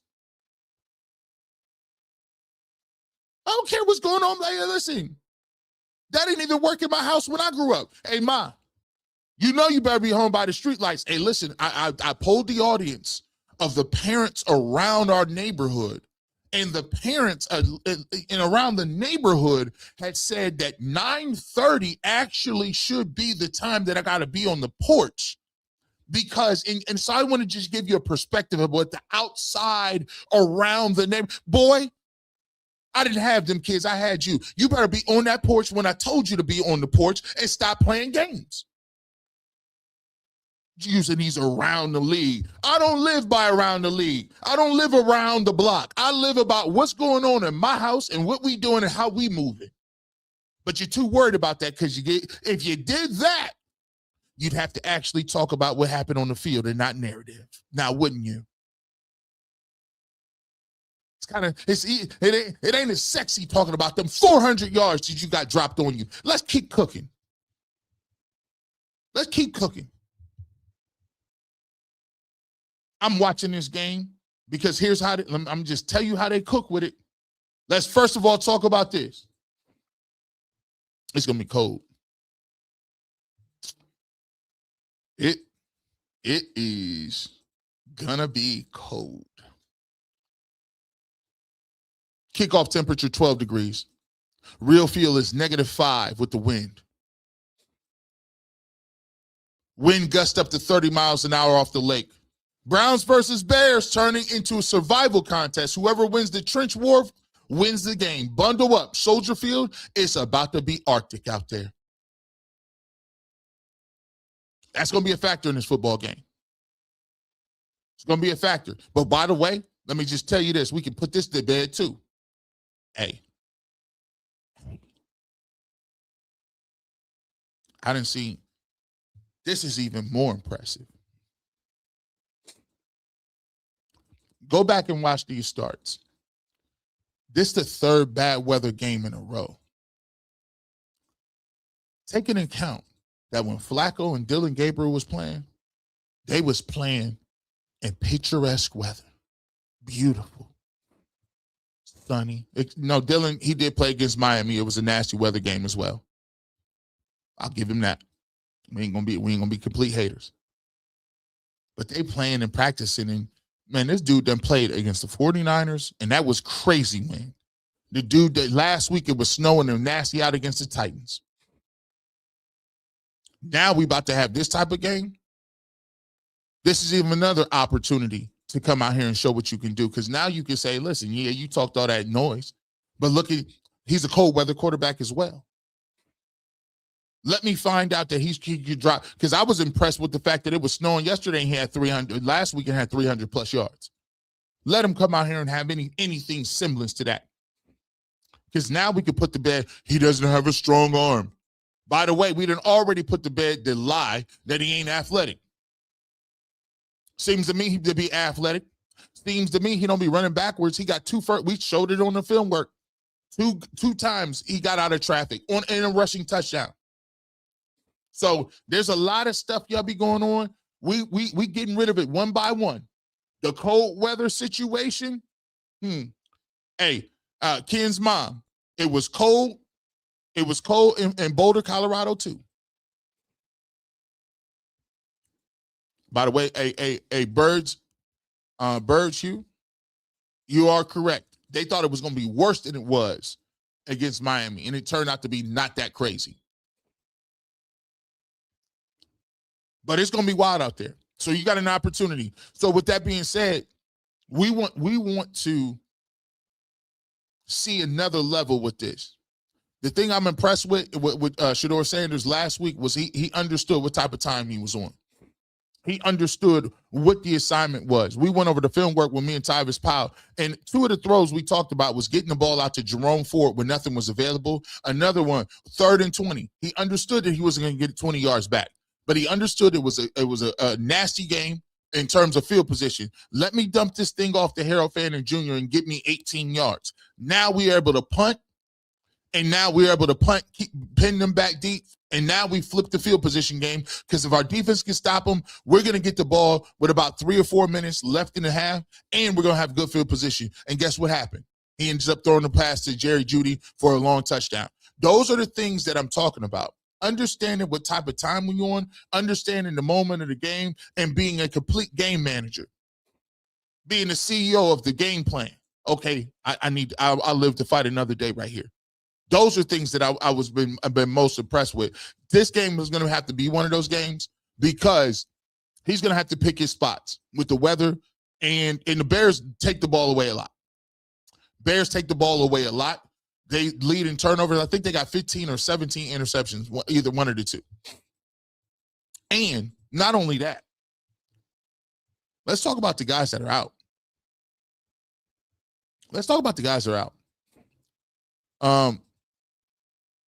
This is by Dogs of Cleveland Browns podcast. Not great. The Browns ruled out several key players for Sunday's game against the Bears. And the questionable list isn't any better. So 1 hurts. Denzel Ward is out. David Njoku is out. Dylan Sampson is out. Jack Conklin is out. Wyatt Teller is out. Aiden Huntington is out. And Deshaun Watson is obviously out, but we knew that. The questionables is crazy too.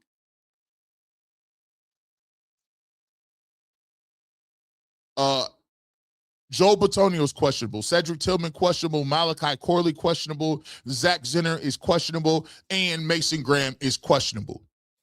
Now listen, this is wild work. I know something.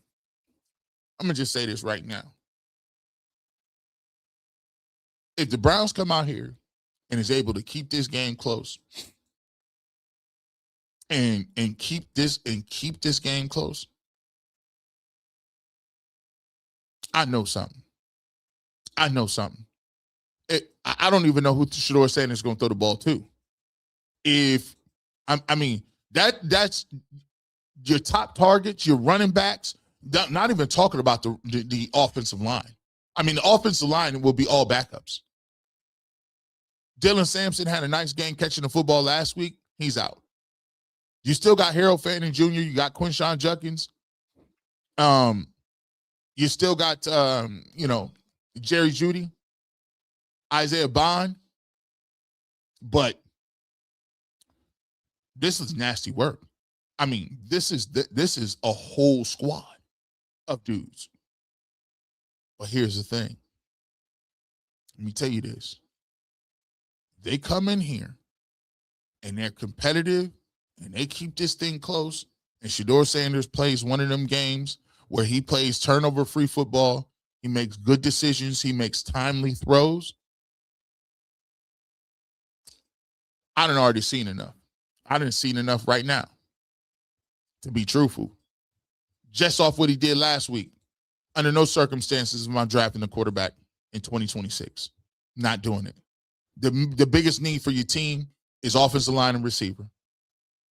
Selmo Fudd, my brother, just gifted 10 memberships. 10.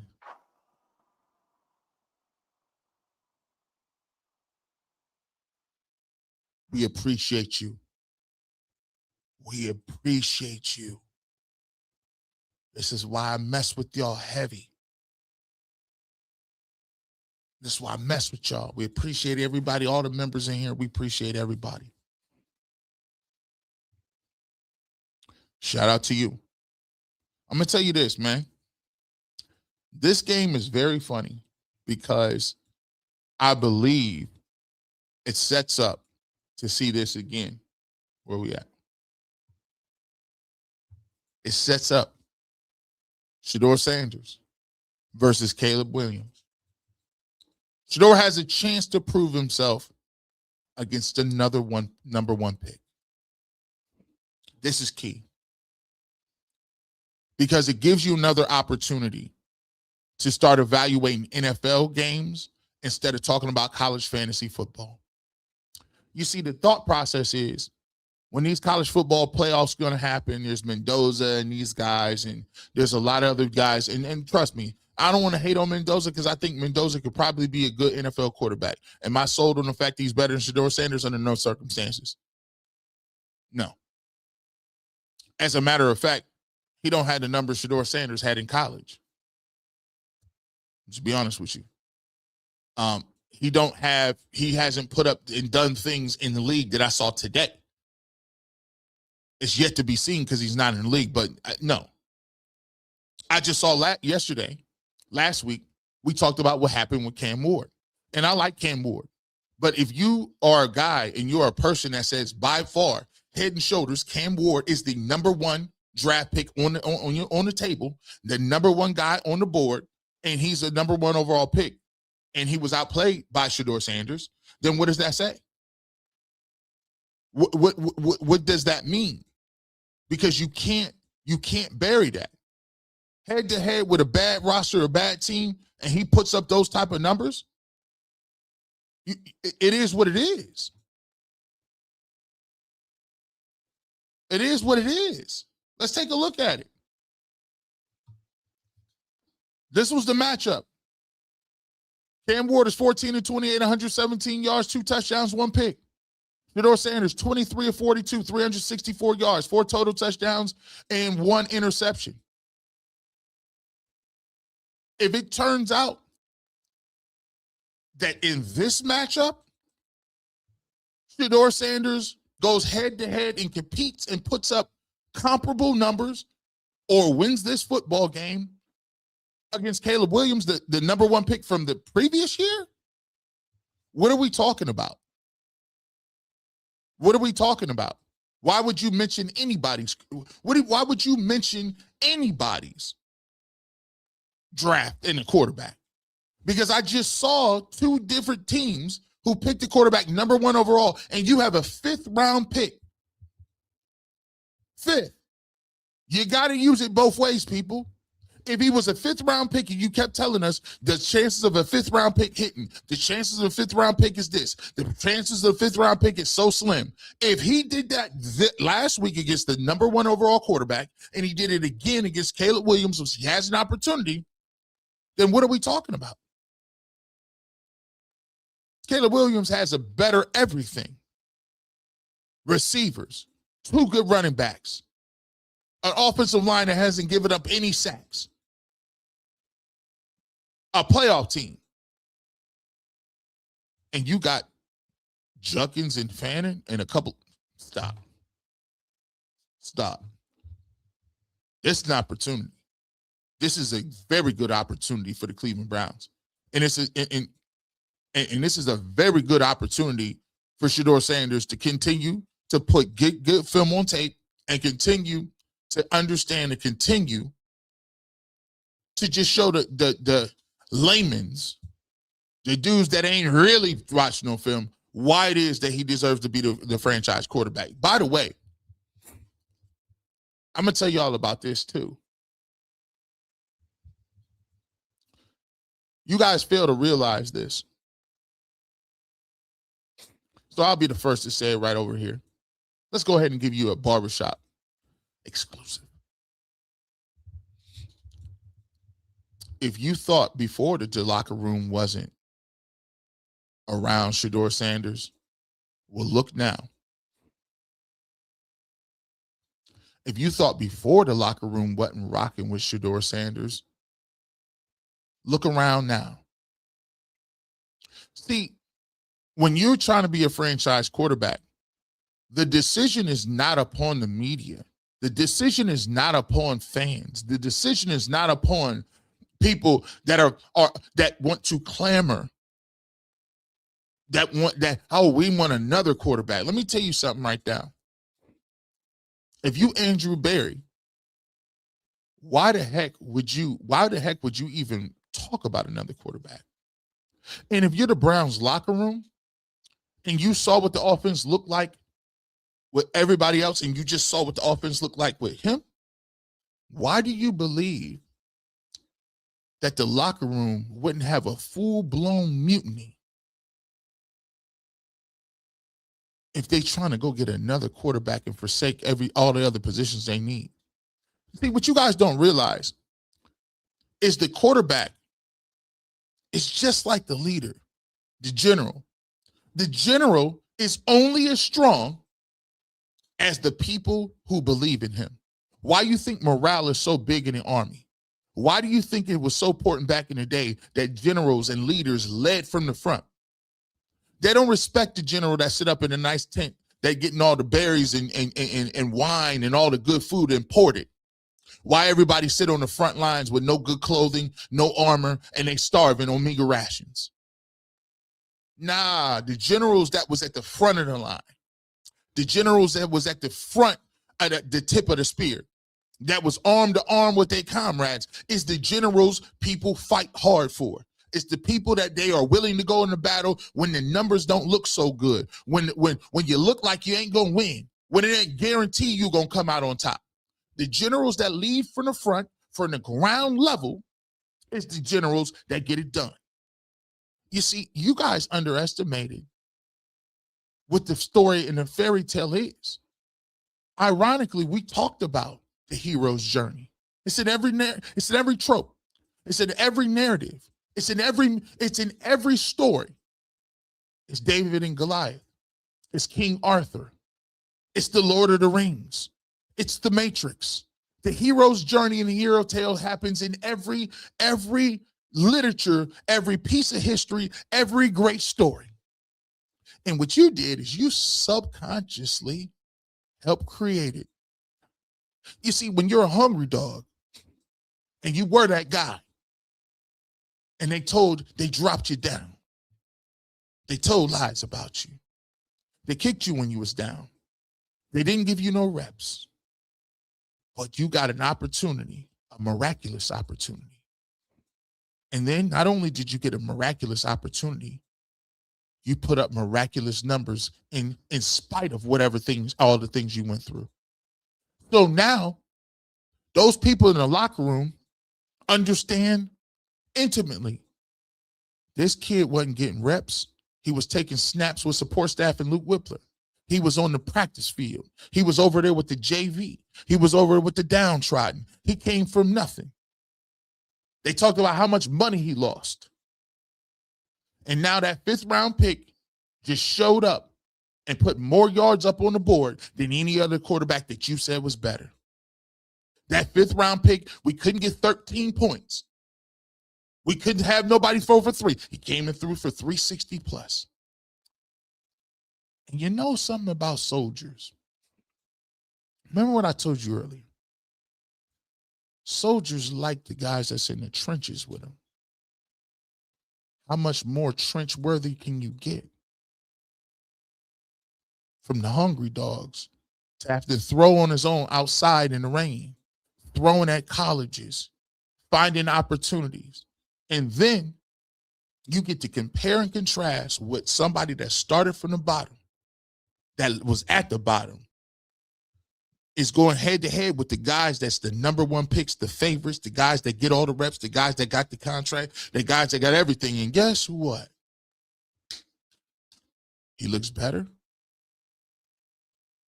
He looks competent. He looks more confident. He looks more exhilarating. The front office ain't the only ones that choose the leaders. The people choose their leaders. The workers choose their leaders. The community chooses their leaders. The people that standing side by side in the trenches choose their leaders. So as much as you would like to say what the Cleveland Browns feel and the Cleveland Browns understand, the Cleveland Browns are a conglomeration of 53 people and support staff that go out every single week to try to win football games. Those people's energy levels and the way they feel about a person rings is just as true as guys that's crunching numbers at the top of the food chain. So when you say franchise quarterback or quarterback of the future, don't forget, you have no future without the people. There is no future without the constituents. There is no leadership passed. The torch of the leadership, the mantle is passed and given by the people, by the players, by the locker room. Don't forget that. It's a big part of what we talk about. It's a big part of what goes on. And I think a lot of y'all are missing it. Let's get to the super chats. Let's get to these super chats. We're gonna get to y'all here in a second. Give me 2 seconds here. Hold on. Let me get this. Hold on.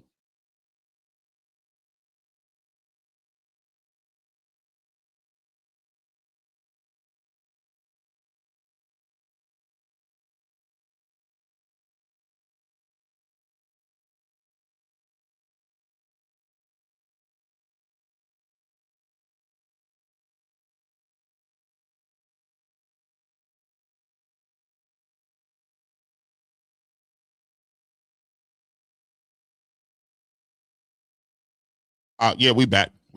Hey, shoot. Had to go check on that roast in there, right now. Boy, I got, I got my crock pot going. I got me some cabbages in there. Some cabbages. Some neck bones. You know what I'm saying? Ready to go. Winter day with them I got that, man. Woo! That's going to hit different. I'm trying to amp my wife up to make some cornbread. I'm trying to amp her up. She's doing some Christmas cooking. I'm like, you want to throw that cornbread on there with this? So we see what she's doing. But boy, had to check on that. Let's get to y'all, though. Let me check on y'all. 8,353 people, wherever you at. I appreciate y'all. Don't forget, coming up tomorrow, 1 o'clock, Browns, Bears. But coming up at 12:45, I'll be doing a watch party. I'll be doing a watch party. Give me a round of applause.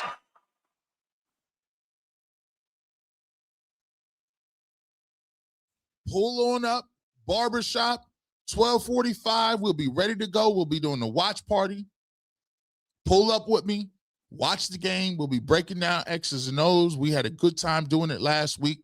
Make sure you check us out on the Barbershop. We'll be doing that. Make sure you check the watch party. And then, by the way, afterwards, UCSS, we'll be writing in the post-game show. So I'll be leaving a little early, about halfway through the fourth quarter or whatever, to get ready and prepare for UCSS. So we'll get to UCSS post-game. It's the biggest post-game in the game. It's the biggest post-game. Me, Mikey McNuggets, Earl the Pearl will be on for the 2-minute warning post-game show. Make sure you check that out. Dip over there. And then you know how we do. We're going to dip over there. We're going to do that. And then we're going to come right back over this way. Right back to the Barbershop. So Sunday, you with G. Bush the whole day, man. We got you carried, man. We're going to hang out. We're going to kick it. It's going to be a great opportunity, a great show. We're going to do all three of them tomorrow. Make sure you pull us up 12:45. Then we're going to get the 2-minute warning post-game show on UCSS. And then we're going to come back and finish it off with the Barbershop. What better way to spend your Sunday around the holiday evenings and the holiday weekend? It's your boy G. Bush. We appreciate you. Let's get to it, man. You guys have been dang. Again, we appreciate every one of you who super chat. I always tell you, I appreciate you guys, bro. But if you ain't got it, don't worry about that. You know the best way to support us? If you can't buy no merch, you can't get no membership, you just like G. Bush, you want to support, that's fine. All you got to do is hit that like button, give me a comment, and interact with the channel. That's it. That's all we ask, man. And that's free. So we appreciate everybody who appreciates and pulls up and shows support in any way, shape, or form that they can. Let me take this banner down so we can see y'all stuff. Here we go now. Let's go.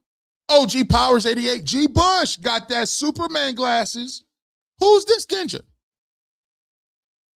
Got them Clark Kent boys, boy. I tell you, man. Man. I be sitting there. Somebody said, G. Bush, you should get LASIK surgery. I'm cool. And I'm a science guy.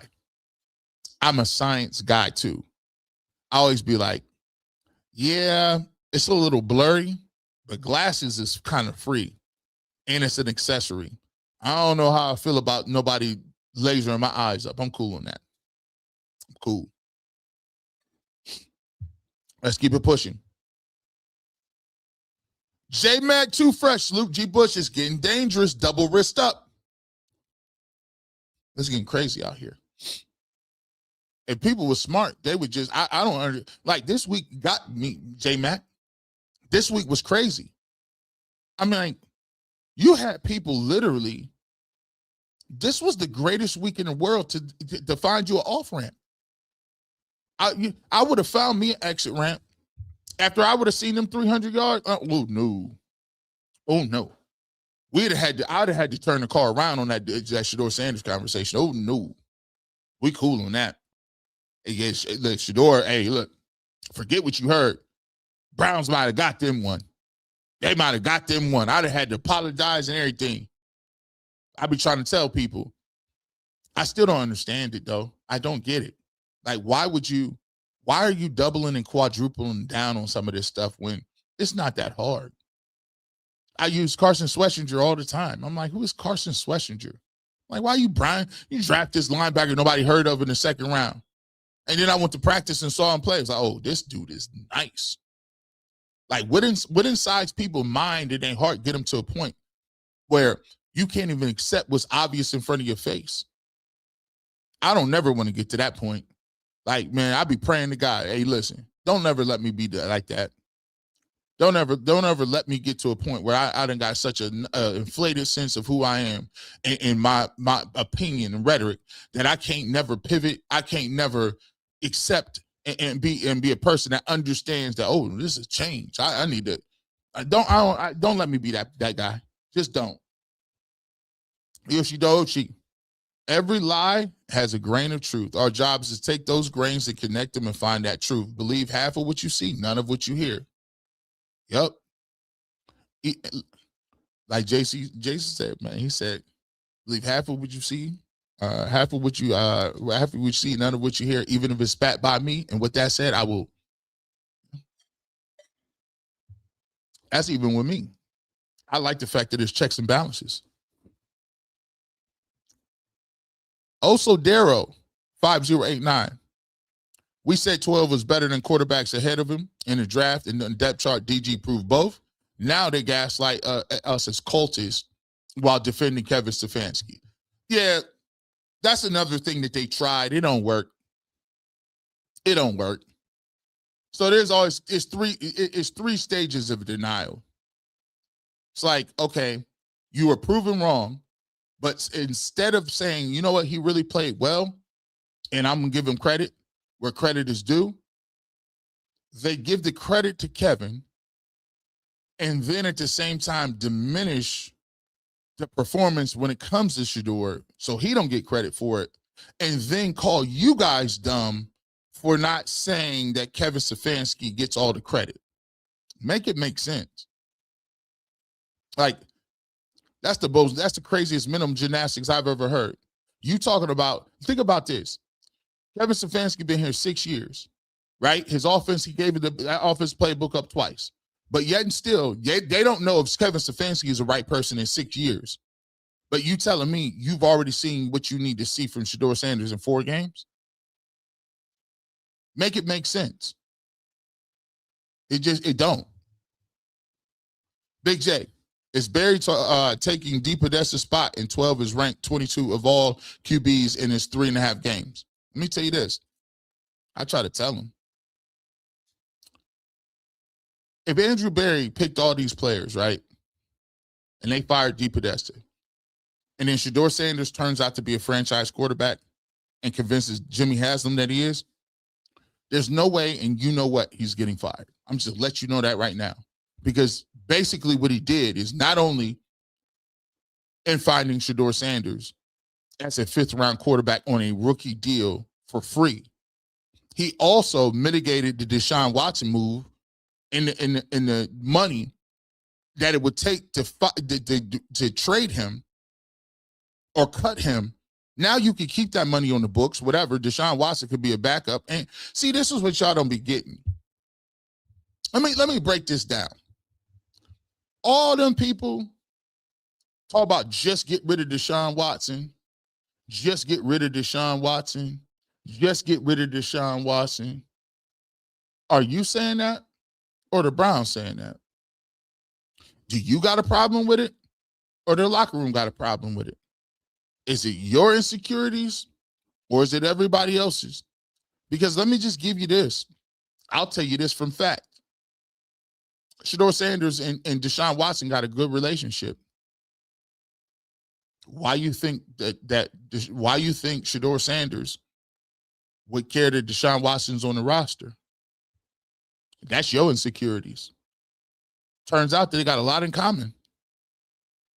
Turns out that Deshaun Watson is really putting game in and helping him out coming off the field and talking to him off the record and doing all kinds of different things and telling him how to deal and navigate. Because just like Shedeur Sanders, Deshaun Watson wasn't very liked in this city either.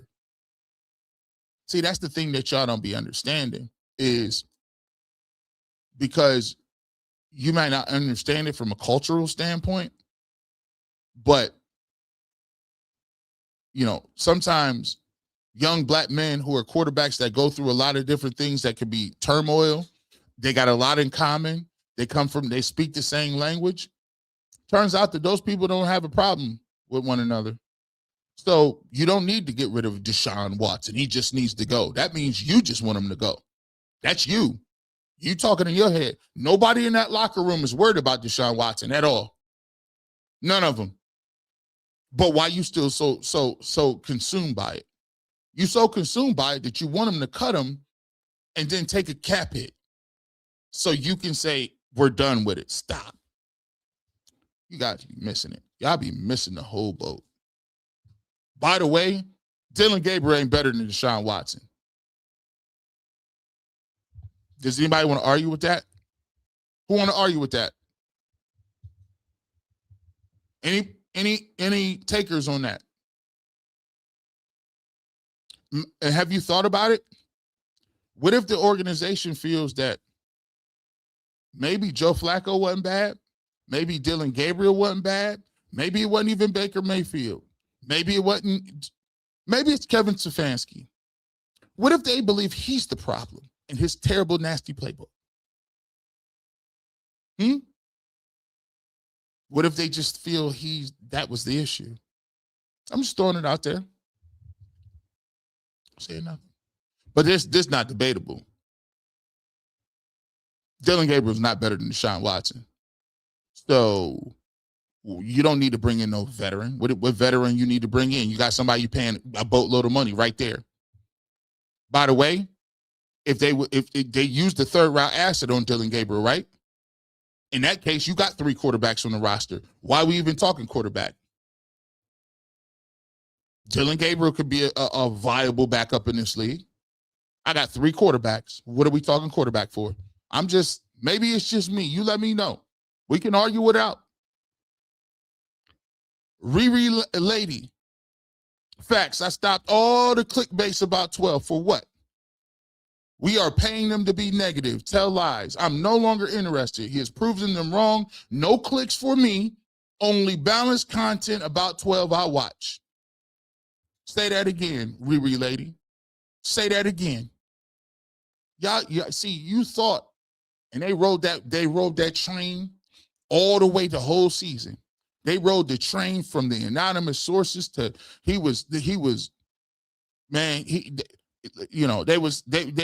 had, I don't know what he was doing. Was they selling dime bags out of the room? Was they bagging up dime bags in the meetings? Shedeur was in there with jewelry and dime bags and shooting dice.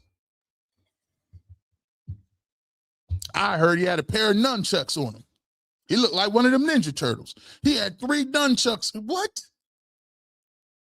Nah, bro. You tried that last year. You ain't getting that off this year. I'm just not paying no attention to you. Stop. 49er pimping. Did he say this on video?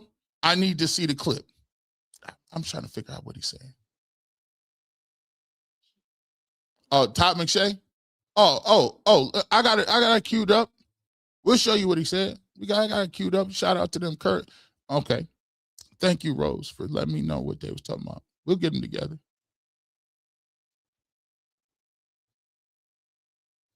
Shedeur Sanders' future in pro football? I don't think it's in Cleveland. Can he be a starter in the NFL? I think he can. I think he has a lot of maturing to do, Urban. I really do. I think both as an individual and as a quarterback and learning to play within the scheme. I think there's a lot of drifting and sliding out of the pocket. I think there's this innate, because of the way he played at Colorado and throughout his college career, there's this kind of like hero brand of quarterback that he likes to play, where every play has to be a home run and he's got to run around and do all those things. He had the bad tendencies that Caleb Williams had, that he developed at USC, but he doesn't have the arm and the mobility that Caleb possessed to get out of that trouble. Shout out to them, the triple option. Shout out to them, but I'll go with this. Works hard at it. Any gains, of course, that these guys are making, it's because they are determined to get it right. They're determined to figure this whole pro game out, talking about the rookie quarterbacks. And Shedeur has worked really hard on his footwork and his rhythm and his feet, really telling him how to get through progressions. The first route might be thrown on the plant before we even take a hitch step or a gather step in the pocket. And then moving to number 2 to number 3, a little bit like the 60-yard touchdown to Jerry the other day. His feet told him that initially the front side of the pattern wasn't working. It wasn't looking very appetizing. And sure enough, when he got to his second or third hitch step or gather step, he inherently got back to that backside in cut, and that was outstanding. That was courtesy of the Cleveland Browns. By the way, that's Bill Musgrave, the Browns quarterback coach.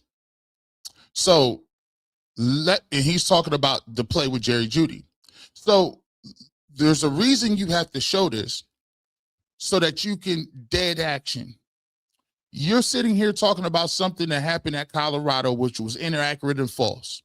You then don't give specific points. You don't talk about and reference what's happening. And you say he needs to mature. But then I play you what his coach is saying. I play you what the guy who spends all the time is saying. I tell you specifics. He specifically told you what part of this game he needed to work on, whether it's getting to his reads, progression, third step, hitch steps, whatever the case may be. He's telling you, giving you examples of the breakdown. This is why when I tell you receipts, I'm not just saying, oh, people think that when I say receipts, I'm talking about, oh, I got your moments. I'm just showing you these are basic facts. Basic facts. Here's what somebody says who don't know Shedeur Sanders and don't look like you watching the tape versus the person who works with him, that's in the locker room, that's seen it, that's drawing it up, that's in the game plan meetings, and what he did. Tremendous. You know what he said there? He didn't say he got to it. No. Again, notice what he says off top. Hard at it. Any gains, of course, that these guys are making, it's because they are determined to get it right. Okay, he said any gains that he is making, it is because he is determined to get it right.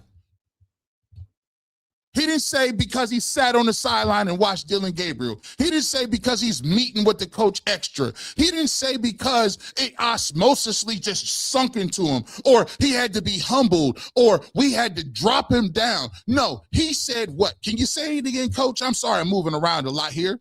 And I was supposed to be reading super chats, not even getting to it. But I got to get to it because I try to keep them on deck. You see what I'm saying? Just in case I get triggered, I got stuff in the holster ready to go. What'd you say? Why is he improving? Does it have to do with somebody else or him? Well, he works hard at it. Any gains, of course, that these guys are making, it's because they are determined to get it right. They're determined to figure this whole pro game out, talking about the rookie quarterbacks. And Shedeur has worked really hard on his footwork and his rhythm and his feet, really telling him how to get through progressions, Any gains. He didn't say 2 games, 3 gains. He said any gains is them putting the work in. My problem with you is if you are sitting here, and I heard so many people insinuate that he was lazy, didn't do it, wasn't putting in the work. Now, when you hear his coach say that, and you hear what he says, you should be on record saying, you know what, I didn't know much about it, but I heard. Maybe you should stop hearing and go search out the real. It's very evident. How is it G. Bush can understand where this video is? How is it G. Bush can see this? How is it that this is available for everybody to watch, but you still keep talking about whether somebody, what you done heard? No, you didn't. You're not seeking out the knowledge. You are being complicit in spreading propaganda. Say it again for him, Coach, so we can stop talking about these narratives and I can get back to super chats. How is he doing better? Well, he works hard at it.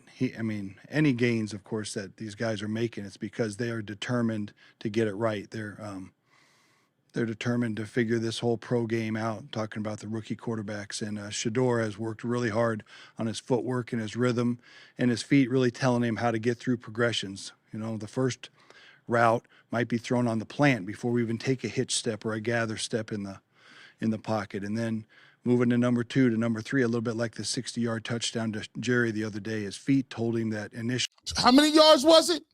It wasn't no check down, was it? It wasn't no check down. He said 60 yards, right? Now let's walk through it so we can hear it.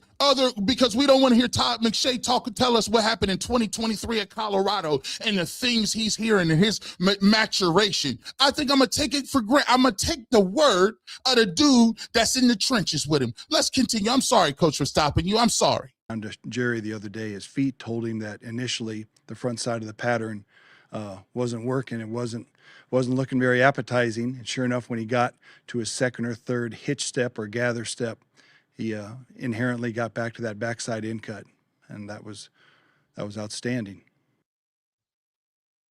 I had to calm down a little bit. See what it is? 49er pimping. We appreciate the super chat. That response came from a $2 super chat. I'm gonna give you my energy. It triggered me when you said, I need to see that clip. I seen that. I said, hold on. Let me go back to this. Whew. Boy, Desmond Johnson. A lot of media be disrespected Prime to say Shedeur not mature, and the other things they be saying about him is disrespectful. I could tell Prime be holding back. They be disrespecting how Shedeur was raised. It should be wild. They lucky look.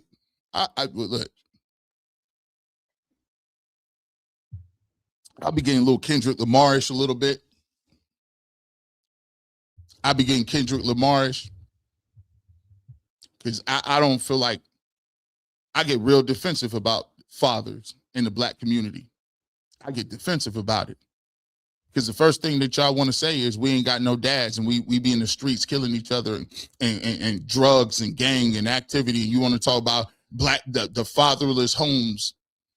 Y'all, anytime something happens is that's what it's about. We ain't been raised. So when you do have a father that raised you, I get defensive about it. I get really defensive about it because my dad be here. My dad be with me every day. My dad was married once. That's it. And my mom been married. He went to work for 35, 40 years. He had to do work that I feel like is literally real work. He ain't never been out. He took us to church on Sundays. I ain't never had to worry about where I was getting nothing from. I didn't have to go do nothing. He was there. He was my coach for everything. So I get defensive when people want to talk about black fatherhood because I understand how important that is. I understand that I am here today because of what my father did. We give our mother, I love my mother to death. I'm more like my mom. But I never let it be missed that I got an advantage that a lot of black people don't get. And so for me, when people start talking about Prime and what he's doing and how he raising his kids, it's borderline. I don't even feel like you should even get a comment on that. I feel like you might want to just step off when you talk about stuff like that. Y'all get a little too comfortable. Like that dude set his son up. He set his son up to be a millionaire. I think that's a doggone good job. He didn't listen. He was a millionaire before he got to the Cleveland Browns. And when y'all dropped him in the 5th round, he said, "Don't matter. I'm still rich." I call that a damn good father. When he want to go off on you, know what he do? I'm gonna hold my tongue. I'm gonna let him be a man. I think he did a really good job. We're not gonna get to that neither. Y'all might want to be cool with that too. Y'all be cool with that. Tread lightly. Brody's bottom line, Todd McShay clown. And I don't even really like calling people clowns, right? But I am the big circus. Creative Rain Elementary says, and thank you so much for the gracious super chat, they're telling lies befitting of ill-raised Nepo kids, and that's why they don't work when it comes to Shedeur. It don't. I mean, Coach Prime is by the way, it don't fit because Shedeur said in the post game, my dad gonna get on me about that interception. I'm doing too much. I try to make something happen, but he gonna get on to me about that. He's never been a dude that, go back and watch and detail his relationship with Shiloh and Shedeur. He ain't never been no dude that just run around here giving folks money and doing all kind of crazy stuff. He held them accountable to the highest levels, even more difficult than some people would. Todd is tired of Mel Kiper talking trash in the group chat. Now he's just saying whatever. Yeah, hey, Pac Wesley, boy, nasty work. McShay, Todd, hey, your boy Mel Kiper doing them victory laps. He must be salty in that group text. Told you, Todd, to stay where you was at. Doing them little podcasts. You sound crazy over there.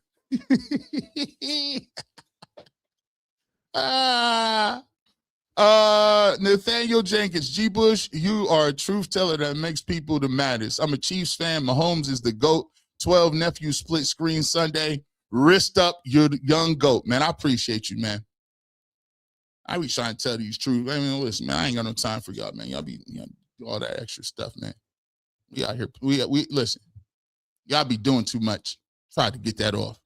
Jonathan McGriff, if Shedeur Sanders wins this game, can I say it would be legendary? Reality check. It feels like a conspiracy, but who cares? We are here now. Florida Unk. I don't care nothing about what. Listen, your conspiracy theory worked in my. Listen, if your conspiracy theory worked in my favor, thank you. I don't care how it happened. He's here now. We here. Like, people, listen, we used to do this all the time. People, hey, just buy it and bump it, people. Stop getting the CD. When we used to get CDs, used to look at the track listing and all that other crazy stuff. It's something to be said about that first time you wouldn't got All Eyes on Me or Life After Death or Reasonable Doubt. And you got them CDs, Doggy Style. You put them CDs in and you just listen. You ain't just put it to the singles. Back then, you might not even have cable to know what the singles is. So you had to play that music. And then you get the intros and the interludes and the outros. Buy it and bump it. You was driving to the mall just to be in the mix. I'm going to drive to the mall and put this on as my soundtrack music.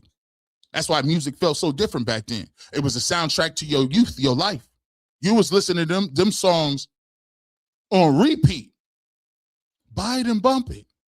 Stop doing all. Nowadays, we want to dissect the lyrics, to dissect what they talking about. Oh, my gosh. It's microwavable now. I don't care how Shedeur Sanders got here. I don't care if it was a mix-up at the post office. I'm going to accept that as a gift. Michael Jackson, 25330. Super sticker. Thank you so much. We appreciate you. Riri Land, JP has been holding them to the fire. They ain't had to. Shout out to Lima and Peterland. They done had the internet on fire for the last couple of days. I ain't even a receipt guy no more. I don't even be showing people all that too much. I just let y'all. I'll be back with my popcorn, like this, with a beverage. Scrolling up my timeline, like, oh, look at what we got here. Look at what we got here.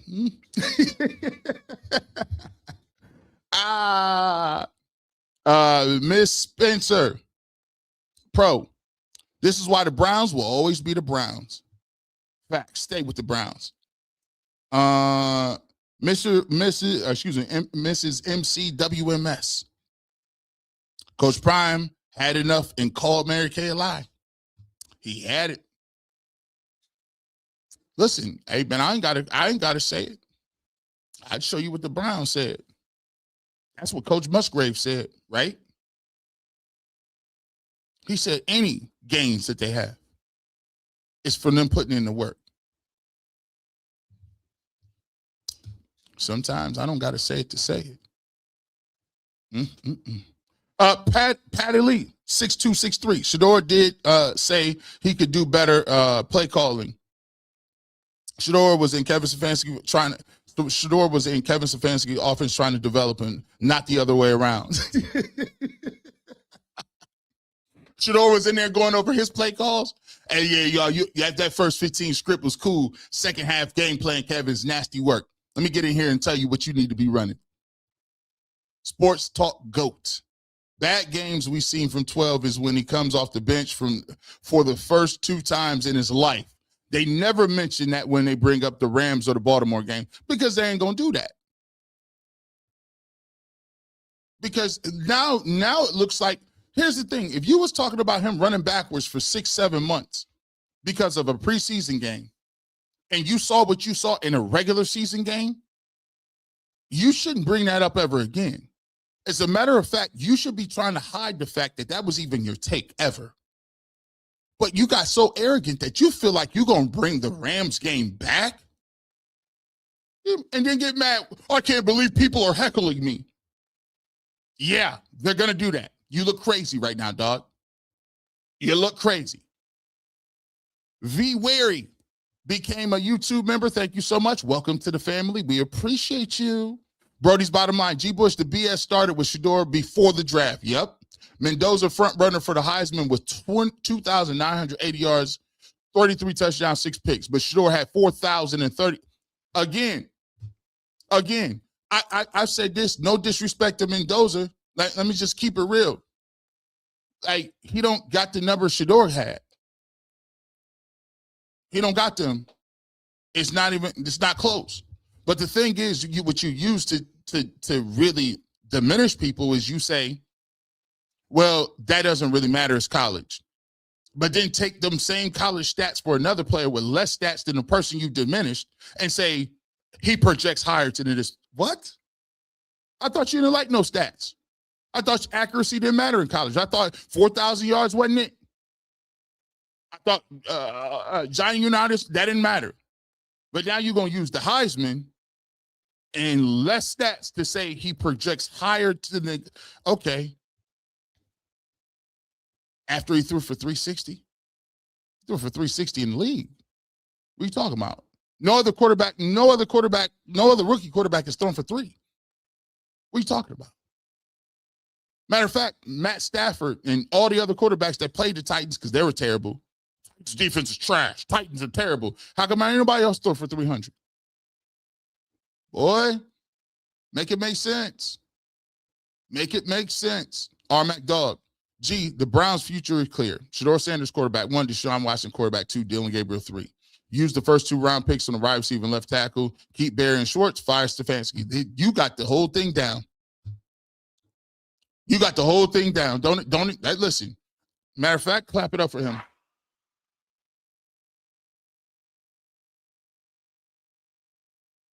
It's evident. It's evident. Just a Girl became a YouTube member. We appreciate you. Welcome to the family. Preston Bello. The exposure is real, but just like he said, they just want to see me fail. It's not going to happen. He did say that too. Set apart last. A bird in the hand is worth 2 in the bush all the time. All the time. This is the problem with all this prognosticating. You done sit up here and watch. I watch Cleveland Browns football. I know what's going on with the offensive line. I get the fact that you need more playmakers, but you gonna tell me, you gonna amp me up after I just seen a dude do something no other quarterbacks done did, that I'm supposed to go get another rookie? Because why? He's more of the mold that we like. He's the dude I identify with. Todd McShay, listen, no disrespect. No disrespect. Listen, I've always said this, and I'll give him all credit. He finds a way to make his content jump. People are going to go check him out now because, dang, T. Bush called him out. Not just me per se, but there's people, he finds a way that he has content that moves your emotions. And that's part of what this game is, to move people's emotions. But he's unequivocally out of pocket, though. Why would, like, what I got right now that I've seen that's paying dividends, like, I always be talking to people about this. It's like televisions. I like TVs. I like to be in different rooms. And when I was growing up, I'm like, man, I got to have a TV in every room. Of course, they keep coming out with new televisions, right? Bigger, more crisp, more definition. But the TV I got in here right now is nice and it works. I know the remote. I understand what the settings are. It's right where I want to mount it. Just because there's some TV coming out tomorrow at Best Buy and it's a Black Friday sale, why is it that, thank you, why is it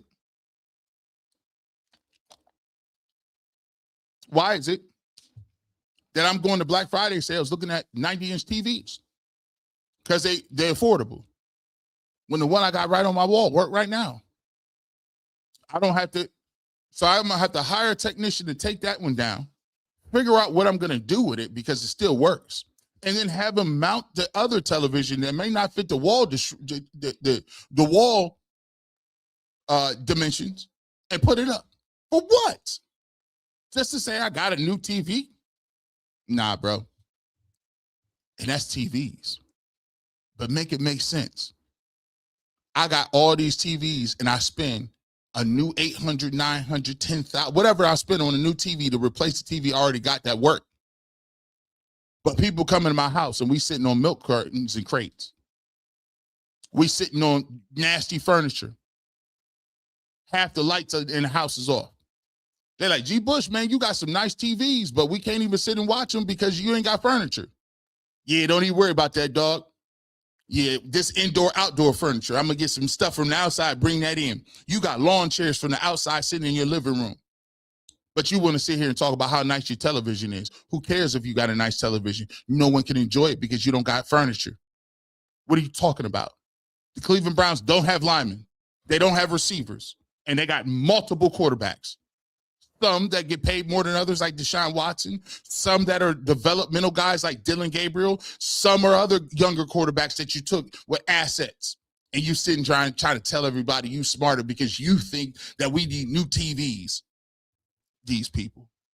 T-Storm VA 2012. Only an organization like the Browns with a culture of incompetence would wrangle their hands over firing a coach with 6 years over the 2 seasons and pick Dylan Gabriel as a top 100 pick. Make it make sense. But don't tell that to them, T-Storm, because he's going to have a job tomorrow and we're going to all regret it. Hey, man, I wish you the best of luck wherever you at. Just not getting no money off here. G, did you see the guys on team gave him his Himothy Award? If that doesn't say that the locker room believes in him, I don't care what does. Yeah.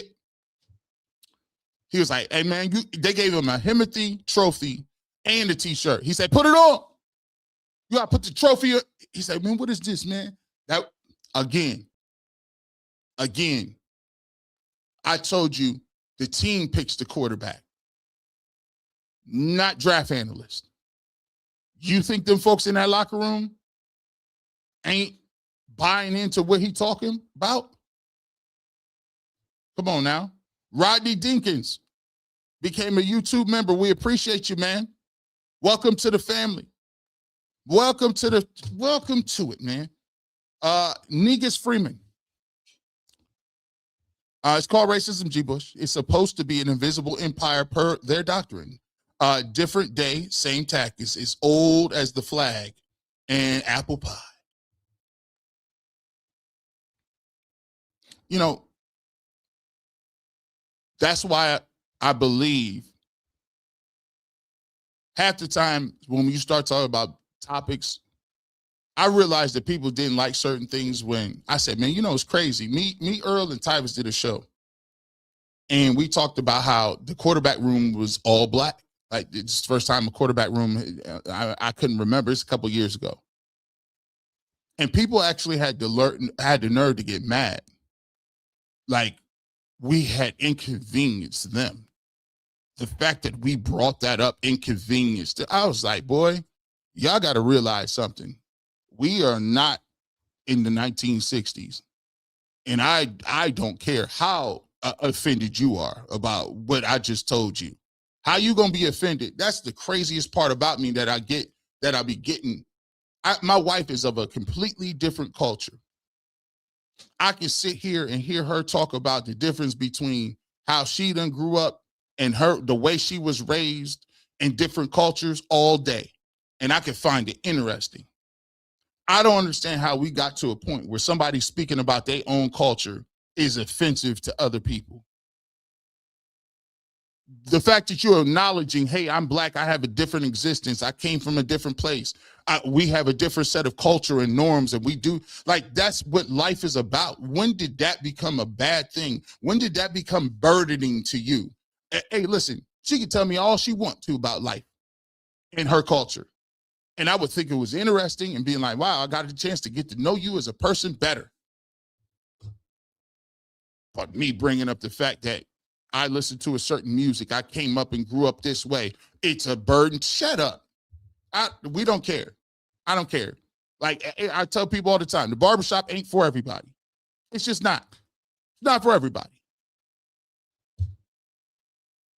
Maybe you want to digest a different set of content. That's fine with me, bro. That's cool. I'm not begrudging you, but my content it does not get watered down to make you feel comfortable. I'm here to talk about sports, music, and culture. That's what I call it. If that makes you uncomfortable, then this ain't for you. It ain't for everybody. And I'm okay with being in our life. Sometimes you don't need everybody in your life. Sometimes you don't need everybody to be. No, we are grown. We all pay taxes. If I see eye to eye with you, I'm not going to be arguing with you, trying to get you to come on my way. No, sometimes we agree to disagree. And that's fine. And we cool with it. But I ain't for everybody and you ain't for everybody. So that's cool. We could keep it cordial, keep it professional, keep it kosher, keep it cool, and keep it pushing. But it ain't for everybody. I'm just saying that. It is what it is. And ain't no problem with that. It's certain podcasts that ain't for me. So I don't be going on a podcast trying to tell them how to move because I'm not, we don't see eye to eye in the way. So I don't know what you're saying over there. You know why? I don't look. Devin Kniss. Dylan's worst quarterback I've seen play in pro NFL. Manziel was kind of bad too, but at least I will give Dylan Gabriel credit. He tries, and I think Dylan Gabriel could probably be a nice backup in the league. But the problem with Dylan Gabriel is they don't want to do them a disservice because they used the divide and conquer tactic. They inflated Dylan Gabriel's game. They inflated what he was supposed to be. They put all kind of cap and sauce and secret sauce all on his resume. They sauced him up, had him out there. His resume was dripping with barbecue sauce.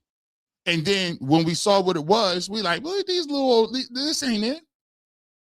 And you did that to diminish, so it made Shedeur look like he didn't know what he was doing. And then when Dylan got out there and didn't perform, now all of a sudden it's like, whoa.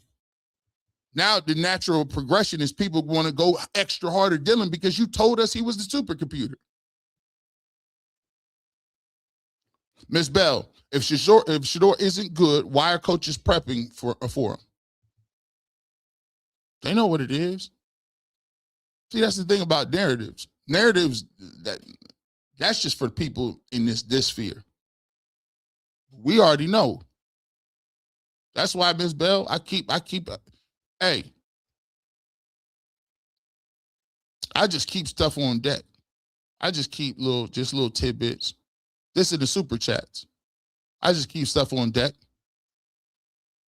This Kurt Warner. Each game he's made some plays and big-time throws. He's shown enough to be a starting NFL quarterback in a leader franchise. He's shown the accuracy he had in college. He throws a very catchable ball. What else do you want to say, Kurt Warner? Shedeur's first game. Hall of Fame Kurt Warner breaks down 12's game. Overall, I think Shedeur played a really good football game. To me, the stats lie in terms of how I thought he handled the situation. I expect this week to be even better. See, it's funny. It's funny how, maybe I'm picking up. I just keep these receipts around just to hang out, to show y'all what it is. What else we got to say? Got a couple receipts laying around. This is from the Bears head coach. He's a dangerous player. He said what? He didn't say he's a player that run backwards, did he? He ain't saying a player that has to mature. He said he's a dangerous player. He's doing a great job as a rookie. He's doing a great job extending the play and creating on his own. Okay. Last 3 weeks, you feel a little bit of a spark with 12 out there. Just giving you what coaches are saying, giving you what Hall of Famers are saying. Don't take my word for it. Just take a look at what they're talking about. Neil Gray, Stefanski is an autocratic system coach, and Shedeur is a gamer and game-critical thinker. What if Shedeur is the only quarterback who can execute his offense if he reconstructs it to suit Shedeur's strength? Well, guess what? Neil Gray, I've always said for Kevin Stefanski, if he was smart about the situation, he would be a person that could understand that, look, I can ride this wave and keep my job, couldn't he? But the problem with Kevin Stefanski is he's short-sighted. Man, after I would have seen them games, I would have been praising Shedeur Sanders up and down. Listen, I mean, this kid, I mean, I've been meeting with him week after week. He's growing, showing more, getting more, doing more.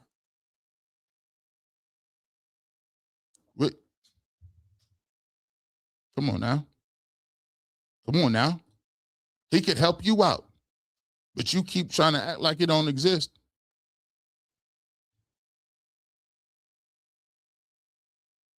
Ms. Bell from UCSS, if watching works, why weren't reps shared? Here's the thing. That narrative gets debunked because Dillon Gabriel was not the starter and he was getting first team reps. Dillon Gabriel was not, even when Kenny Pickett was here, he was receiving first team reps. So people saying that the backups don't get reps, yeah, backups don't get reps. Then why is Dillon Gabriel getting reps? My thing is, to this point, I don't even care about the reps no more. I don't even care about them. You know what reps I count? Them ones that we dropping on people. We dropping reps everywhere. Like the ones that's in the games. And the fact that we got 4 more games and people are still trying to tell us about what happened and why he wasn't getting reps is wild work. And we got 4 real football games against real people, against real talented squads that we won't focus on because we still trying to talk about why it was that we, no. Creative reign. Those coaches are prepping for Shedeur because they know what he's capable of. Many of them watched him heavily his last year at Colorado. They too know the media has been lying. Now, how the Ravens started playing him when he entered that game. Notice how the Ravens started playing him when he entered that game. By the way, and they still been trying to do it. Go back and watch this film breakdown with me and Tyvis. I said, there's this thought process that teams is laying off of them being easy. They still giving them the mug technique. They still having 9 dudes at the line of scrimmage, dropping back people back into coverage, making him try to diagnose and to understand where the football goes. Every team has done that. But against the Titans, he picked the right answer. Sometimes he scrambled. Sometimes he extended the play. Sometimes he threw on his back foot at time. Sometimes he was able to find his outlet pass. He did all those things. That is why it's important that I do film breakdowns to show you so that when somebody comes up and tells you something, you're going to say, no, sir, please have a couple of seats. You know why? Because I saw it on film. Saw it available. Ronnie on the stick says he battled out with Caleb at USC on the ropes. The culture watched it in real time. That's the Omarion Miller game. Yes, it is. We saw that game. We got it in real time. We got to remind them, though. Let's remind them. Can we remind them? Let them know. So they don't tell us. What did he do that game? Shedeur Sanders, 30 or 45, 422 yards, 372 pass, 50 rushing, and 5 touchdowns. Caleb Williams balled too, 30 or 40, 412, 403 pass yards, 12 rush, 6 touchdowns. We saw that. I watched that game in real life. Miss Bell, I firmly believe coaches knew Shedeur was him. The drop to the 5th round was the owner's thing. What they don't understand is there's no stopping guys playing. There it is. Say that loudly. Can't do nothing with it. You can be mad. You be upset. What God got for you ain't got. Listen, when he was 4th on the depth chart, can't stop it. Can't stop, won't stop. All summer, from the reporters, I've heard Dillon was Stefanski's pick. Now, all of a sudden, Grossi saying Barry tells Stefanski who to play, and that's why Shedeur is Barry. Oh, yeah. Black Angus, yeah, don't let we not. No. We not about to do that.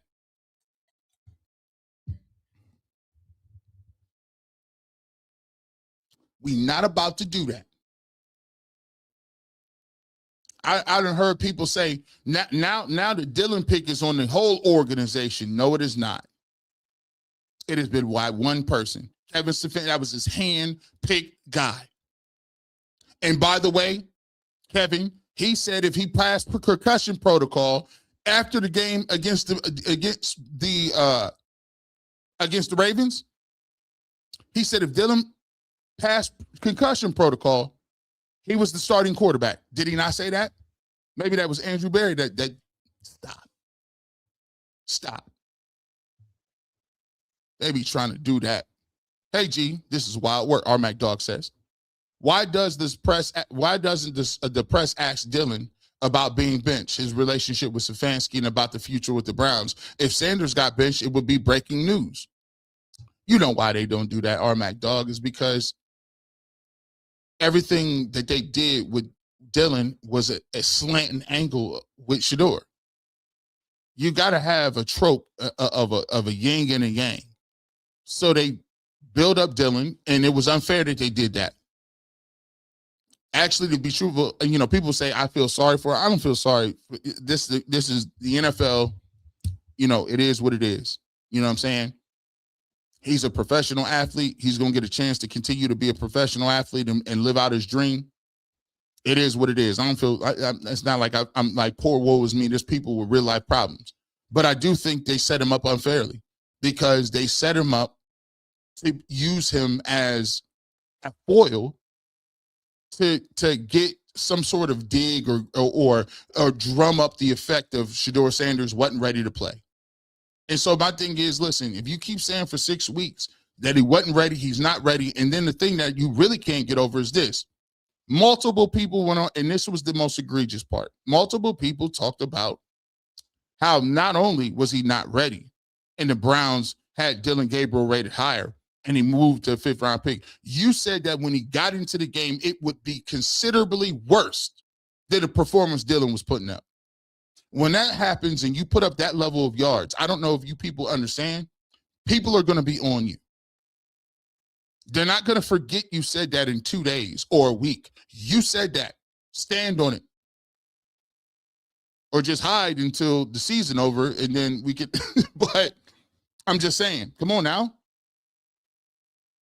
Selmo Fudd, you've been holding it down today, brother. You much too kind. You've been out here donating. Memberships, 10 memberships. Give him a round of applause, everybody.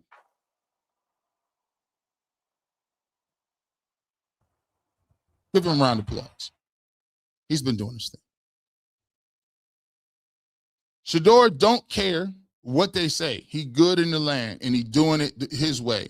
He's a franchise quarterback, and the boy can play. And to those that don't like that here, y'all have a nice day. Facts.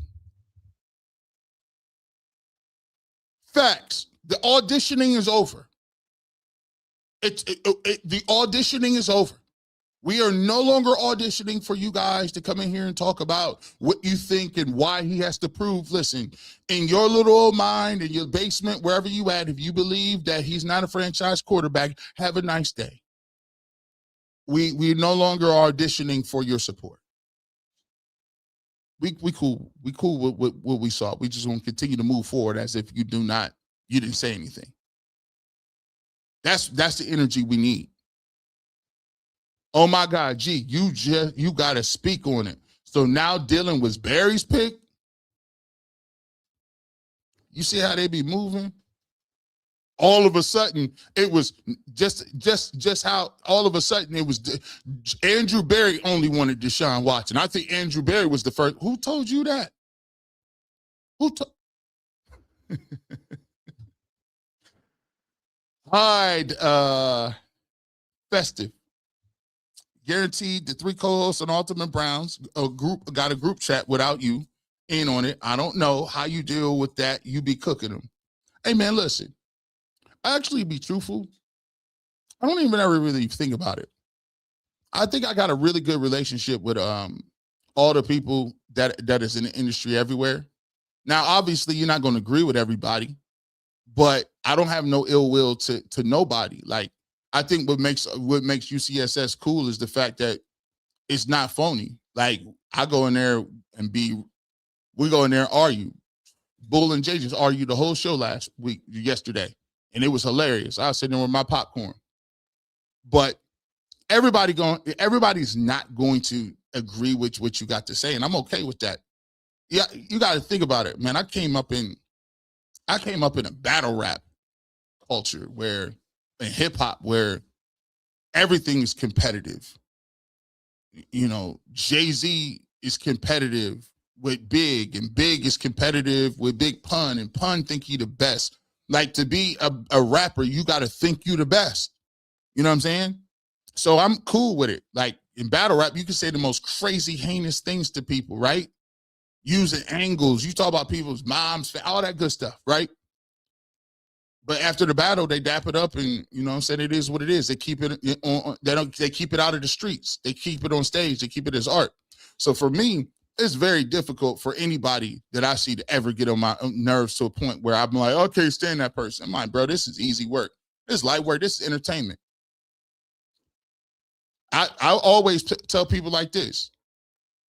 Nah, nobody ain't crazy. They know how. Listen, when it comes to this battle game, I tell people, hey, you make all the videos you want about G. Bush. Put them on Instagram, Twitter, Facebook. I don't never got a problem. I ain't never going to get mad at you. If you mention my name in the blog, I ain't going to get salty. Now, I might do a blog back.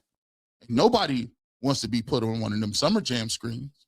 You know how we get surgical over here with this. But I would never get mad at nobody. Do your thing. I ain't right all the time.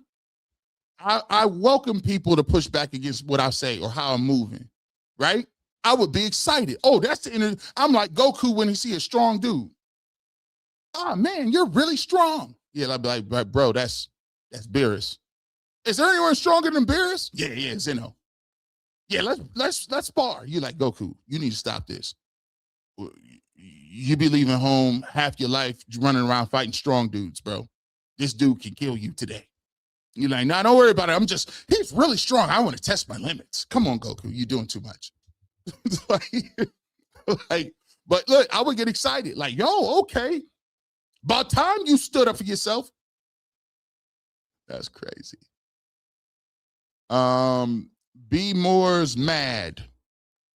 McShay BFF is Jim Nagy, who ran the Senior Bowl. Shedeur Sanders turned the Senior Bowl down. Nagy started tweeting about how awful the Shrine Bowl is. Then his BFF McShay started the sources telling them BS. That's the thing they underestimated. They underestimated. Hey, these DCU aunties and cats that mess with Shedeur, they got a different level of petty. Bro, they got a different level. They own y'all. They own you right now. They own you like it's the war in Chirac. Like if we into it, we into it forever. Y'all underestimated the reach. I tried to tell them. Shedeur Sanders, old school NFL QB, a coach in the field, toughest quarterback in the NFL. He has made the worst receiving core in the league show out. Routes take more than 2.5 seconds on the field to develop. He extend plays so he can throw a 20+ yard route. Jaguar 89. I think one of the things that I think Shedeur said in an interview, he talked about the fact that one of the things that I get to do is I could sit into an interview with Kevin Stefanski, and I could sit in there and he could tell me on this progression, we're going to do X, Y, and Z. And he said, but just like in life, you can have a different perspective. Somebody could say the same sentence and not have two different meanings. You can say one thing and it's the same exact sentence, but for me, I internalize it and hear a different thing. So the greatest thing is I can sit in and she says, don't throw this, or why you throw this. He's like, because I can ask questions.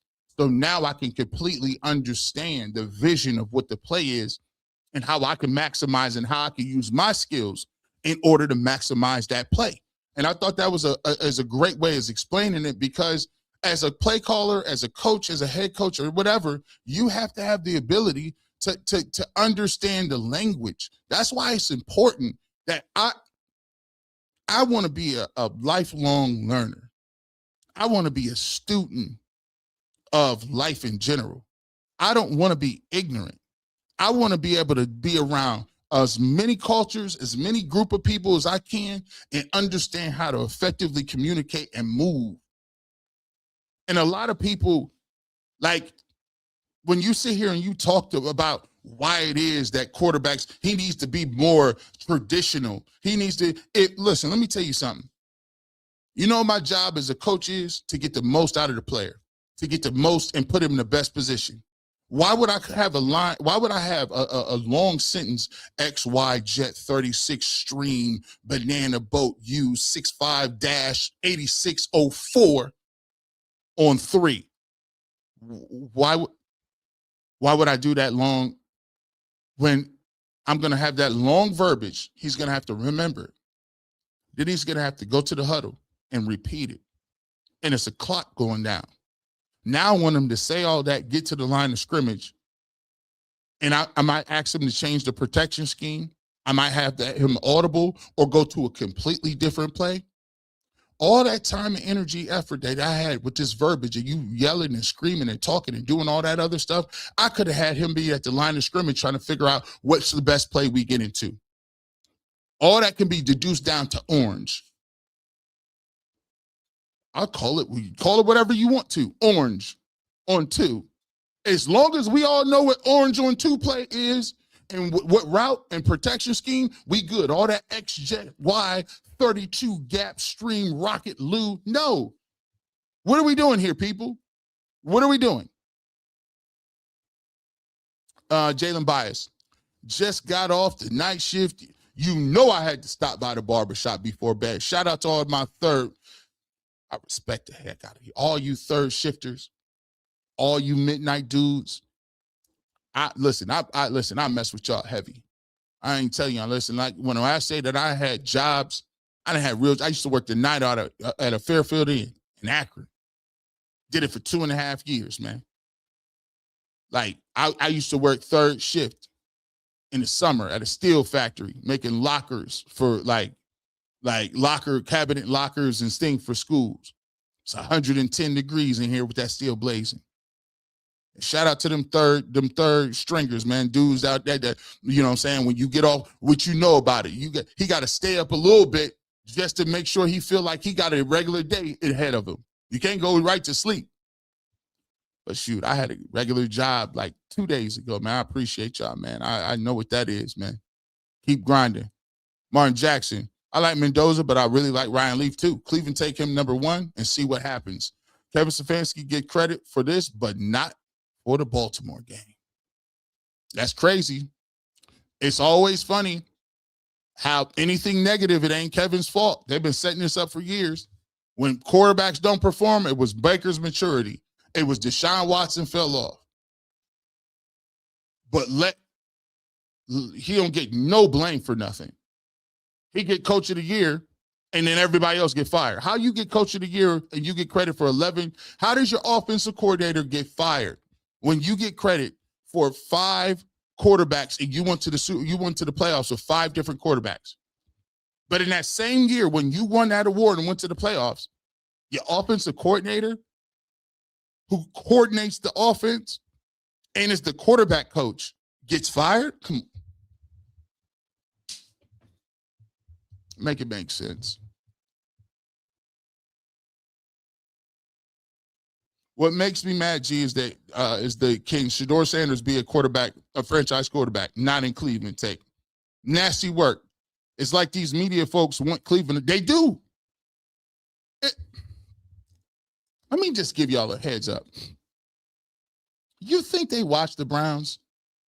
They use the Browns as punchlines and whipping boys. They use the Browns as jokes and cliches. Like, they're not watching the Cleveland Browns play. And they say, hey, can you be a franchise quarterback? No, not in Cleveland. Well, shut up and stop talking about us then. If you don't like us so much, go talk about this. Go talk about the Cowboys or the 49ers or one of the big market city teams. If the Packers, stop talking about us and let us go over here and cook. Because you always telling me, oh, not in Cleveland though. What, you sound dumb. I just see them throw for 360 yards in Cleveland in the snow, but he can't be a franchise quarterback for the Browns. Why? Narrative-based content, boy. Boy, oh boy. Nita. Todd in his type can say whatever. Shedeur has talent, and Grandma praying Warriors, and they undefeated. Tell Jonathan he invited to the cookout. Nick could be a +1. That's a big one. Jonathan Peterlin, you need to run it. You can take this clip and you can run it on your show. This is bigger than an Emmy. This is bigger than a radio award. This is the biggest thing you've said. This right here should be viral. Tag Mr. Peterlin. Nick Wilson, you have now been invited to the cookout. Do you understand what that means? I'll get with you and get your onboarding packet for the cookout. You must have an onboarding packet for the cookout. Understand that you're not to bring the potato salad. You're just going to show up, right? You're going to show up. Do not bring a veggie tray. That thing's going to sit on the side. Do not do it. We're going to get together. By the way, do not come to the cookout 15 minutes early. You must come an hour and a half late. I know it's confusing. If you show up 15 minutes early, they're still going to be cooking, and it's going to be awkward.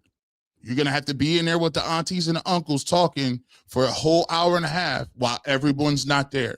Don't do it. As a matter of fact, carpool with me and Rosie. Pull up. I'll get you together. We'll be right on time.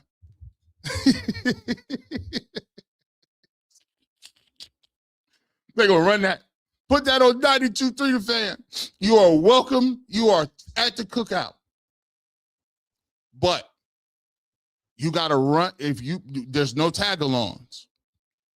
Because they will know. They know these folks. There's a couple of people that's on the ban list. Trizzy and the Money, the fans media that want to move on from Shedeur are allergic to limelight and all the attention it brings to the Browns in Cleveland. Yeah, you actually got to do something. My mom used to always say, if you want to wear bright clothes and fire fits, be ready for the scrutiny that come with it. Because there's going to be some people that ain't got the heart to wear what you could wear and want to clown you. Want to laugh and joke. Oh, look what he wearing. He look like so-and-so. They'll laugh for about 2-3 weeks. But when them fits start smacking them up upside the face, when people start looking around like, who's that girl? Girl, you see him over there? When you got them fits, when it's starting to hit different, then all of a sudden they're going to shut up. When you get in that limelight, when you got Shedeur Sanders, you got a ball player, you got some team, people interested in looking, it's a lot of people that ain't comfortable with that. Because now it's going to shine a light on the fact that you had a terrible play call. You're taking the dude off the football field. Why are you taking him off the football field to run wild dog? It's going to be a lot of scrutiny. HTX Nate. Put any quarterback in behind the offensive line at Colorado that 12 had and watch them crumble. Why do people think he didn't look good in the system? He always had elite talent at Oregon. Now don't have it. Look, HTX, I never thought that was a red hand. Them folks know that Dylan Gabriel wasn't that. They knew that. They just rolled with it. It was convenient. It gave him a foil. They knew that. Angel Tulis. G. Bush, keep that pressure on the haters. Yeah, they thought they was going to get that off twice. He thought he was going to ramp up his pre-draft stuff with this. He's going to ramp up his pre-draft content by coming with these same nasty little tropes. You know, he has to work on his maturity. Man, stop. You gotta come stronger. You gotta name names this year, bro. You got to get specific this year, fam. Black Angus, question is, who do you trust more? Haslam getting the new regime, coach, GM right, or Barry getting the next draft and roster right? I got to go with Barry getting the.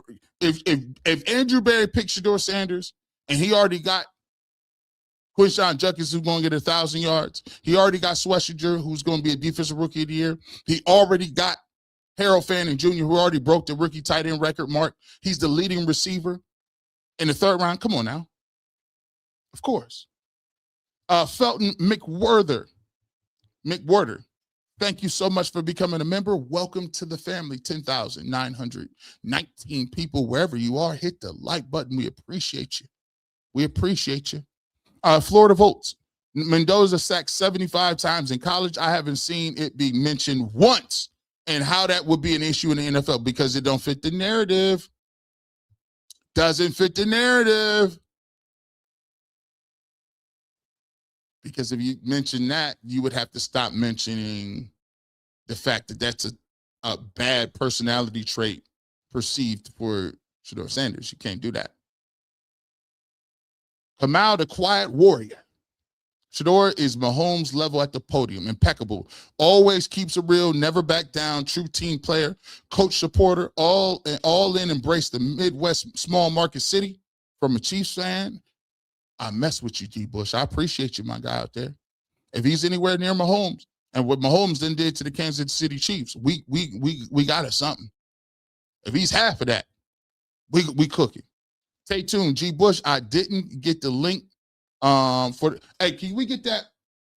Can we get that link? The squad locker. Yeah, we'll get you to that. By the way, we'll put that out there too. You know, we got the Barbershop merchandise. We got Nike merchandise. We got Under Armour merchandise. If you're interested in that merchandise, we got the Barbershop with the panda, with the Nike. Let us know. We've been having that. Let us know. We'll put it out. We will put it out. Let us know in the comment section. We will put the link to the description for that as well. Stay tuned. We appreciate you. What do you think about Tommy Rees turning down all these high-profile coaching college head coach jobs? I think he's the Browns head coach next season. I'm good with that. Birdshoe. I think they may like Tommy Rees. I think at bare minimum, they may like him as a coordinator at bare minimum. And think about it. This ain't even his offense. This is Stefanski stuff. So I mean, at bare minimum, I mean, and I talked to people, I talked to a lot of cats, and they said, listen, Jim Schwartz will get an interview. And if Jim Schwartz gets an interview, I wouldn't be surprised if they retain Tommy Rees. You know what I'm saying? Now, Bubba Ventrone, I'm going to need you to keep it pushing. Bubba, we can't do that. You already know I didn't talk to you. Joint JD NBA. Shedeur wins Rookie of the Week, and now Mary Kay is trying to tie Shedeur's success to Kevin. The writing's on the wall. Kevin needs an update his resume, and the winner is AB. I agree.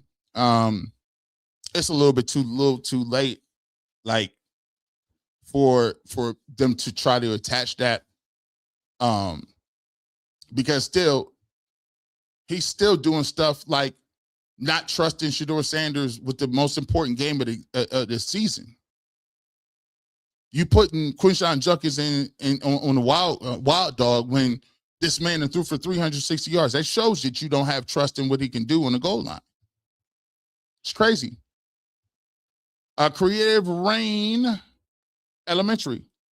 I think Haslam is the problem. Notice how Coach Prime actually gave Kevin a hug and gave Jimmy the cold shoulder during the recent interview.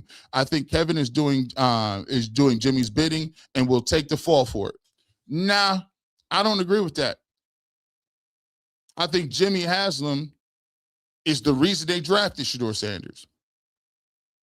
I believe Jimmy Haslam's like, because they were going to be done with drafting players. That was done. They took Dylan in the third. There wasn't even on the mix. But Jimmy was like, hold on. Am I really going to pass up on this? Andrew, let me come talk to you, my dog. Hey, what you think about getting Shedeur? They had to package picks and trade up to get him. So I know it for a fact that Jimmy on board with it. Alexander Gallant, we talking about Shedeur being the leader of the Browns football team. Yes, that's what we talking about. Mark, 948. It's the I'm white and I say so narrative with no proof to back it up. I will tell you people, I know some black people like that too, because I said so.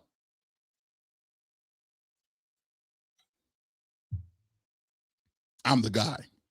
I said it. So I mean it. Also, Darrow, Shedeur is immature, but the Manning bros fart jokes. Yeah, it's funny. There's no better description of it than this. No better description. Shedeur has a backwards hat. He's wearing a backwards hat. Why is he not sitting next to Dylan? Does anybody care where Dylan is sitting at now? Does anybody care how Dylan is moving when Shedeur comes off the field? No. Is anybody worried about anybody's backwards hat? No. They do this stuff because you can tell it's blatant. Neil Gray, Browns has quarterback who hates losing and just want to win, but is willing to get sacked just to give his players a chance to win. He's a hungry brown dog mentality. I think he's trying to make plays, man. Sacks is part of the game. I hate when they try to make one stat a boogeyman all of a sudden. He's running backwards. Stop saying that, bro. He's running backwards. That's all you got to say?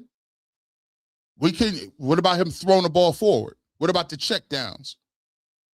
Teammates handed Shedeur a Himothy Trophy award. Imagine and celebrated with the team how the media hate would have spun it. Who does he think he is? 80s Brazil. They be doing that enough. That was funny. That was a good gesture, though, too. It shows that they got a really nice, close-knit group of guys.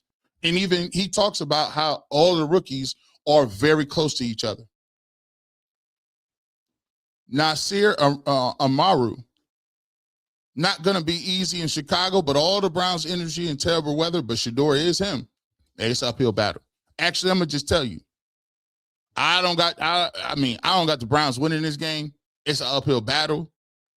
But if he wins this football game, we got some stuff to talk about. Make sure you check us out. We will be right here on the Barbershop for the watch party. Make sure y'all check that out. 12:45 we start. We'll get to all throughout the game. We'll have a UCSS post-game show right at the 2-minute warning. You got to flip over and watch that. And then, of course, we come back to the Barbershop. We working. Barbershop for the post-game after that. Alexander Gallant. It's about the Browns winning the Super Bowl with Shedeur at quarterback. There you go. There you go.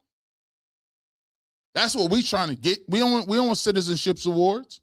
DK1028.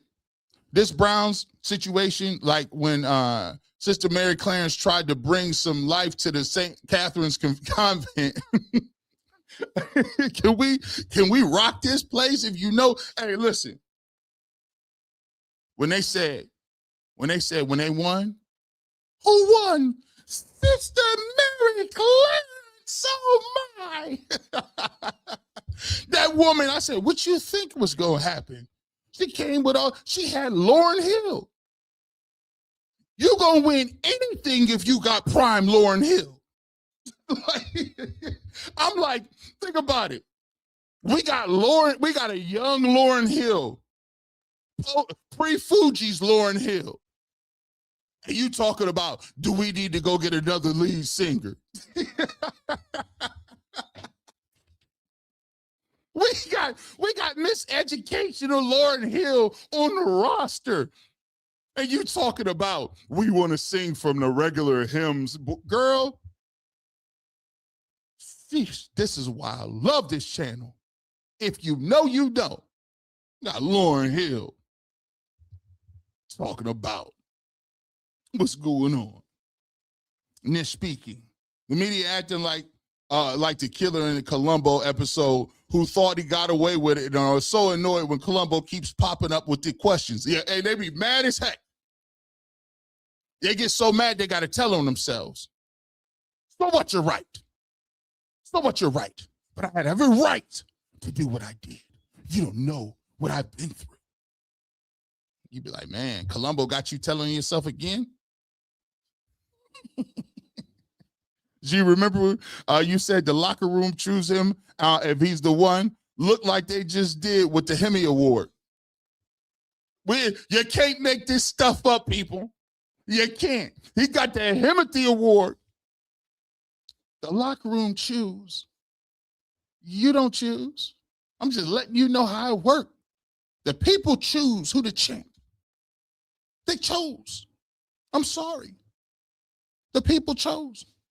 Look, this is, see, you got to talk stuff into, you know what, I bought this, look at this belt. This is G. Bush, the people's champion. Do you see him? The American dream right there on the side. Do you see this? I got this belt 5 years ago. You know why I got that belt? It was already there. The people choose. You don't choose. You don't get to pick. They chose. Because they resonate with the real. That's what they're gonna put. Like, listen, I'm just not saying, see, this the problem with y'all. You guys just say it. I really mean, and I line up what I'm talking about. I got that belt 5 years ago, before we was doing any of this. 5. I didn't know I was gonna say that the people chose how you move. I didn't say, you know, I'm gonna buy this belt, call myself the people's champ, and then I'm gonna have this thing about Shedeur Sanders, and then I'm gonna tie it. No. It was already ordained. It just lined up. That's the way it lined up, like that. The people choose.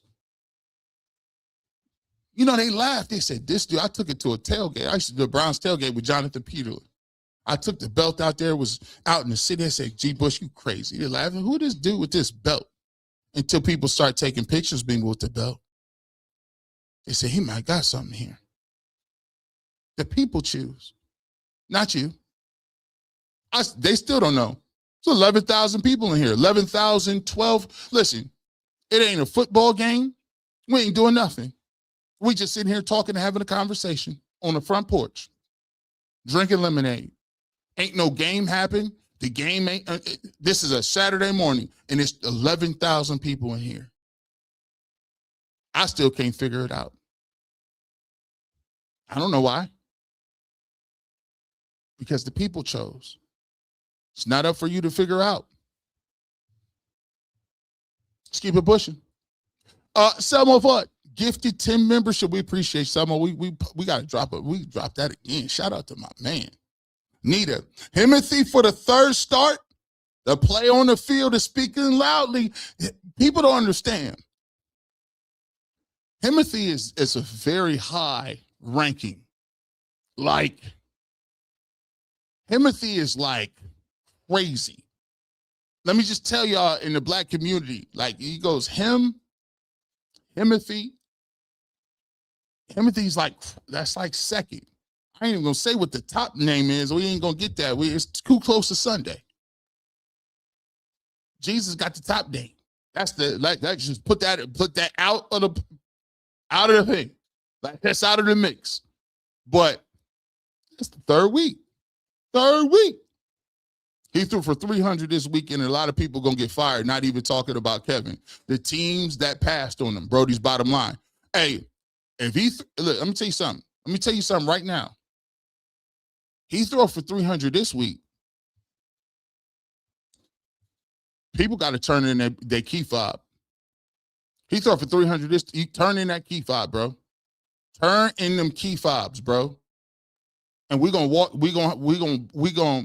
Matter of fact, how we used to do it when we was getting people, because we was in a top secret of the industry where people was around a lot of records. When you got fired from when we was working at, we gave you that. We call it a pizza party. Gave you that pizza party. Yeah, man. Yeah, we're going to get this pepperoni slices, some cheese pieces, and then we're going to get y'all up out of there. We're going to say, yeah, man, we had to downsize to get that pizza party, bro. It's tough. We will be telling you why we let you go and why we doing that. We got security packing up all your belongings right there at the desk. So when you come down, they're like, I got to go back to my desk and get my, no, you don't. No, sir, no, ma'am. We got your box packed up right here. All your pictures, your little beanie babies, your little cushy seats, your coffee mug, your tumbler, all your notepads, all your stuff. Now, you ain't about to go back to this desk and write nothing up. We ain't getting none of these records neither. We've already logged you out. You've been logged out, sir. We've clocked you out for the day. All we need is that key fob. They be reluctant to get a key fob up too. Son of a... I got my key fobs. No. They like, dog, you got the security for it? Yeah, but we can't take no chances around y'all. Y'all crazy nowadays. Get up out of here. He threw for 300 yards. Somebody's key fob is not going to be working on Monday morning. I'm going to tell you that right now. Browns need a quarterback. They got one. Brandon. We got 3 of them. We go right there. You're right. We do need a quarterback. We found one last week. Black Culturalist TV. CU versus USC. It was number 12 and wide receiver Omarion Miller. Just need one. All we need is one. In the word of the great Nas, all I need is one mic. All I need is one mic. That's it. Shedeur Sanders is a franchise quarterback. Thank you. Eric 23 ATL.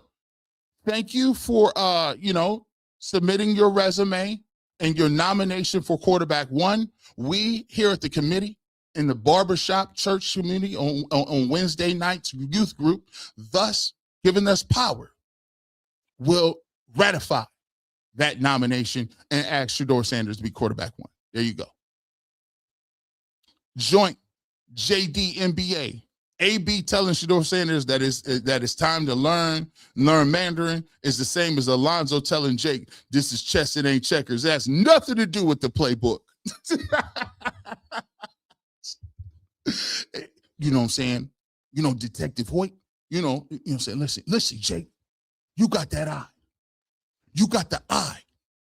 But you gotta be able to learn to play the game, Jake. If you want something to stick, you got to have something on you, Jake. Now, trust me.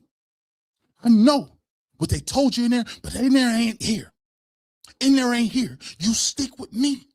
You first detective next week. Very next day, dropped him off with them IBM computers over in into the drug dealer's paradise, bro. They Los Discos 13. They dropped you right over there. He tried to line Jake all the way up. Yeah. Hey, Alonzo Holmes, he's a dirty dude, man. Messed with one of the Russians, man. They told him he needed $13 million today. Yeah, you was part of the plan, ain't it? AB, my man, Joint JD NBA. This is why I love this. I'm having fun today. Y'all, all references today been off the charts. We done talk movie, internet. We done talk. G, you told people from the very beginning, don't believe the false narratives. Now they're looking crazy. Don't do it. You should at least hedge your bet. DP, my man Daryl, you hedge your bet. Funny, I ain't seen Rex Ryan all. Hey, somebody put that ABP out for Rex. We ain't seen much. Listen, ESPN cold with it though. You know they be on that rotating schedule. Like 1 week you be the ESPN be put people on call. Like, you know, when you on call, like every breaking news they just have you on. Like some certain weeks Stephen A is on call. Like, I know he is, because it'll be like, we got a NASCAR story.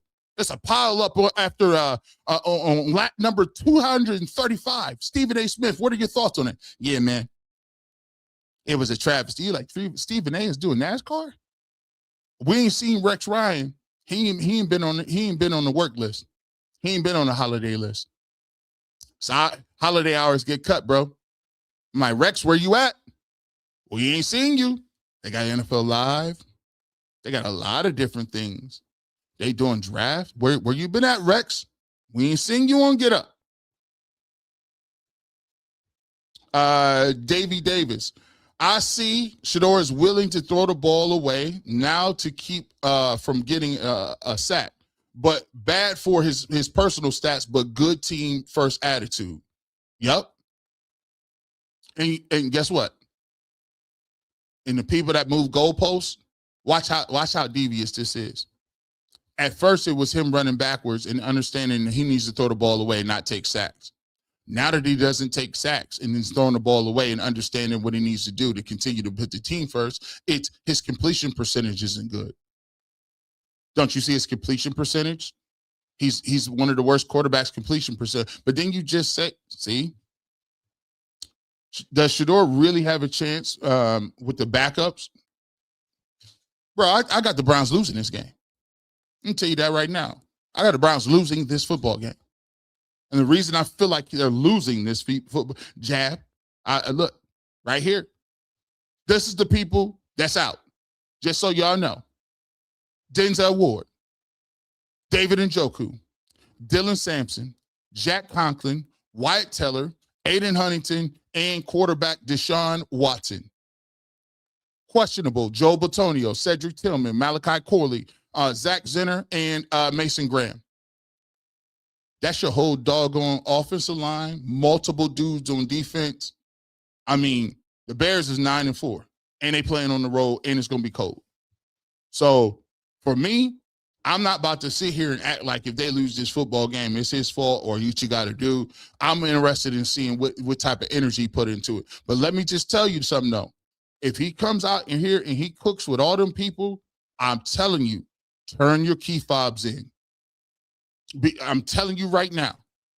Last week, I just said, go to bed early, get your khakis ironed out, tell your mom to get that, tell your wife to get you that bologna sandwich ready.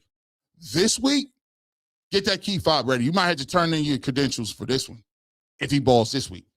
Neither. I know no trading Shedeur, but if Burrow is thinking retirement, Shedeur throwing to those receivers will be, Nita, see, here you go. Here you go, Nita. You getting people all excited. By the way, I was like, yo, that's kind of wild. Yeah. Him throwing in them receivers, and I got to play Shedeur Sanders 2 years. Stop. I got to play him 2 games a year? No. I might have to start doing college football content. I don't know if I could do that. They're going to be mad at me. At least the Bears don't have film on the Hungry Dogs. Levitt 6, I appreciate you. Yeah, listen, Leverdane, if you want to do something with your life, feel free to do it right now. Martin Jackson, Shedeur Sanders has proven the conspiracies was real. All of them start with 32 white dudes in a room. Sorry, white people, not white people know this. Martin Jackson. Bev Skid, G, good morning, G. How are you? Do you plan on going to any remaining home games? You met 12. Does he look younger or bigger in real life? Did you meet Deion or Bucky? Much love to you, Rosie and the fam. Did the Browns give him a Himothy? Yes, they did give him a Himothy.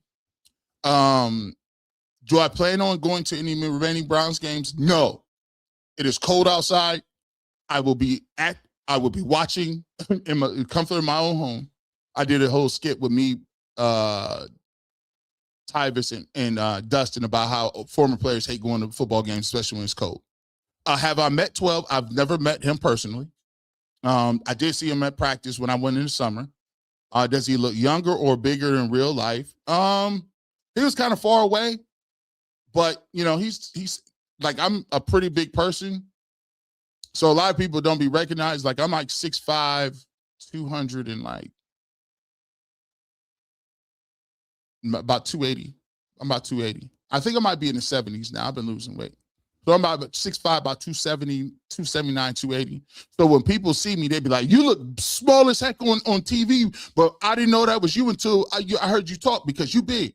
So no, so I wouldn't classify him as tall or big, but did you meet Dion or Bucky? I've never met Coach Prime or Bucky in real life. Shout out to them. Maybe one day I'll meet him. Maybe we'll see him somewhere. Much love to you, Rosie and the fam. Did the Browns give him everything work? Yes, he did. Yes, he did. Did we roll? Can we get Shedeur his number 2 back? I'd be interested to see that because you know what'll happen.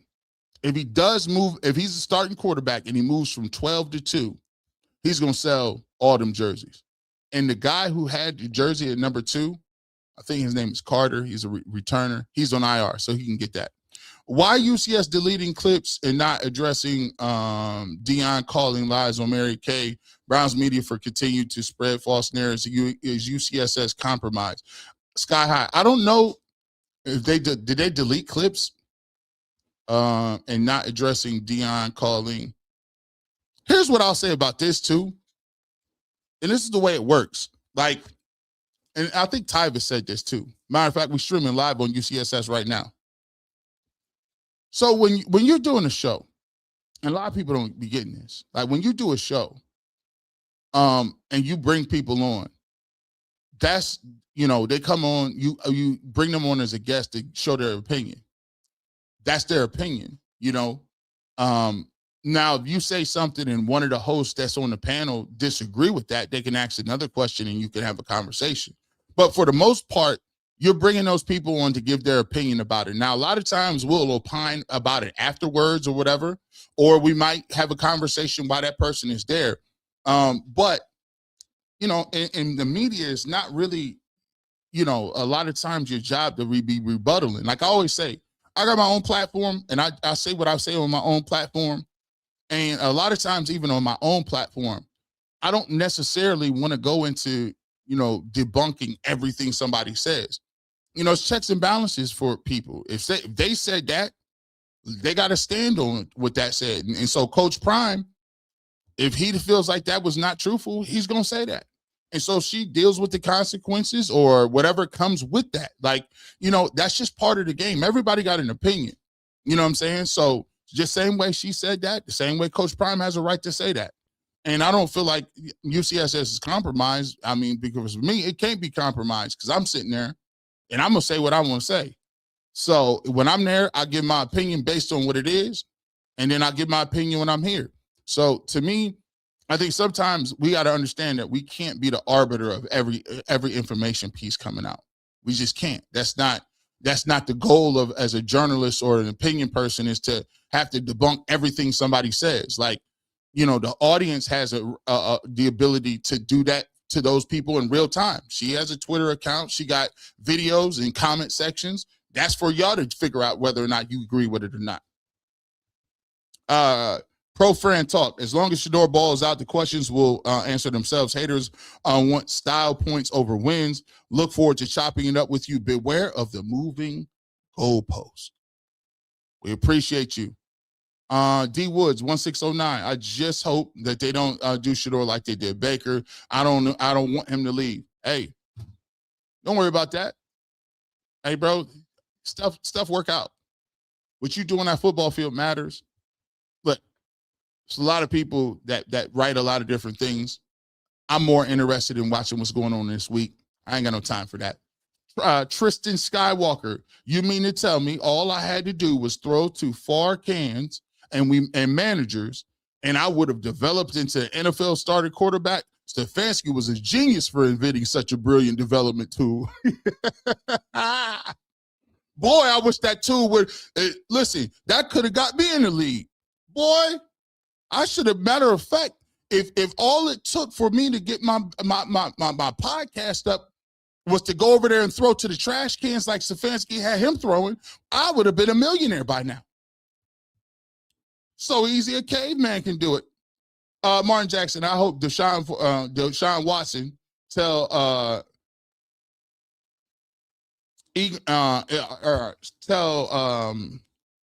Ingram how to negotiate his next contract.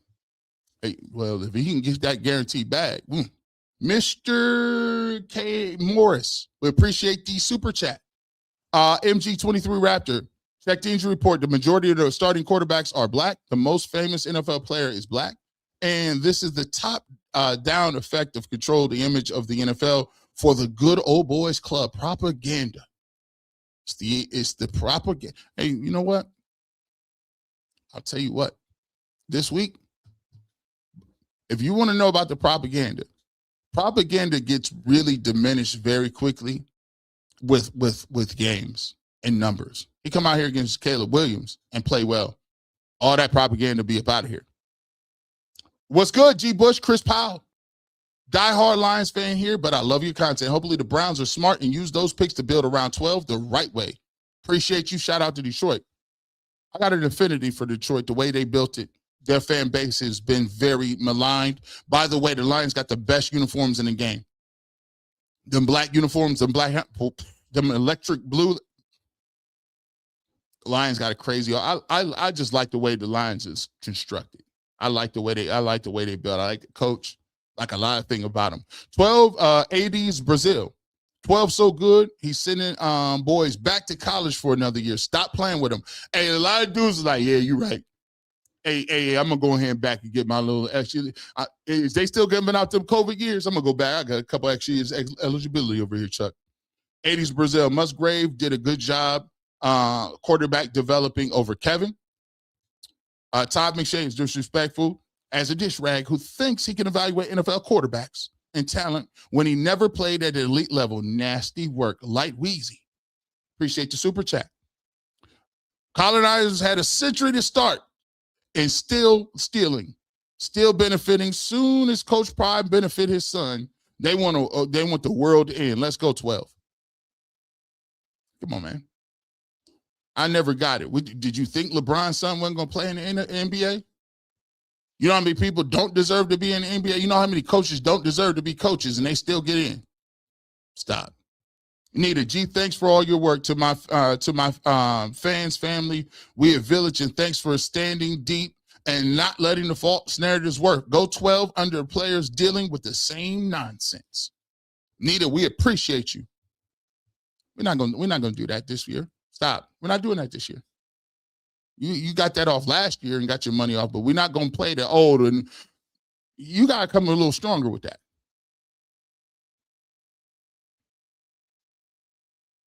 Like Weezy said, didn't his daddy say we coming? Well, Shedeur Sanders is coming. Actually, he's arrived. He's here. I am Travis Little. It's crazy how Shedeur is the only rookie quarterback being judged with a fine-tooth comb. I thought he was a fifth-round talent, not a fifth year yet.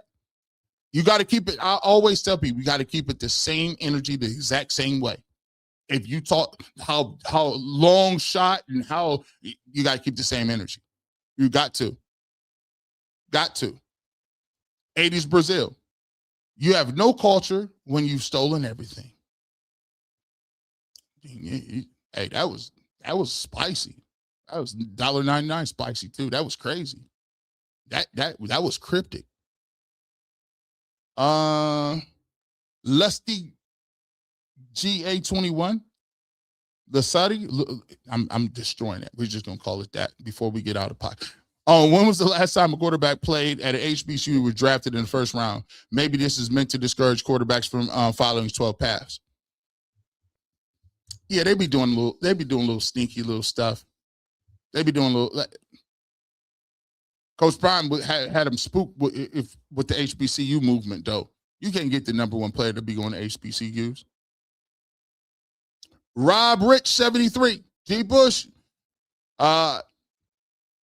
you're the standard. 3 weeks with the number ones. Grown went in them record books. 3 weeks he in the record. That's crazy. That's legendary. 80s Brazil, criticize his game, not his character. That's all we've been trying to say. Sev-L30. Where are all those people who laughed at him for not wanting to be a backup to Lamar or Jalen Hurts? He got the opportunity, won, and seized it. That's all what I call being strategic, understanding the landscape of the game, right? OG Powers, 88. DG backup for who? The Ohio See, this is why. This is why. We can't, no. I do think Dylan Gabriel could be a solid backup. I think he does have limitations due to his height and the ability to see downfield. I'll say that. AG, Emmanuel Johnson. There's a reason why Shedeur is currently the top 5 in pressure to sack ratio after 3 starts. Teams are still pressuring him, but he's getting better. They still going after him. They still, you watch the film and you'll see that. But what he's doing now is making them pay for bringing that. Because if they're going to bring that heat, it's a chance he's going to throw that ball deep. That rhymed and everything. Rifle 65. Kevin Stefanski's father-in-law is the late legendary baseball announcer, Tim McCarver. Prime dumped the water on him in postgame. I heard that wasn't true. I heard they did some.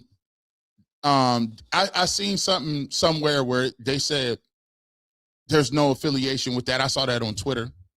I don't know if that's true or not, but I did see that going around though. What would the organization do with Dylan Gabriel now? I doubt they'll get rid of 3rd-round pick for him.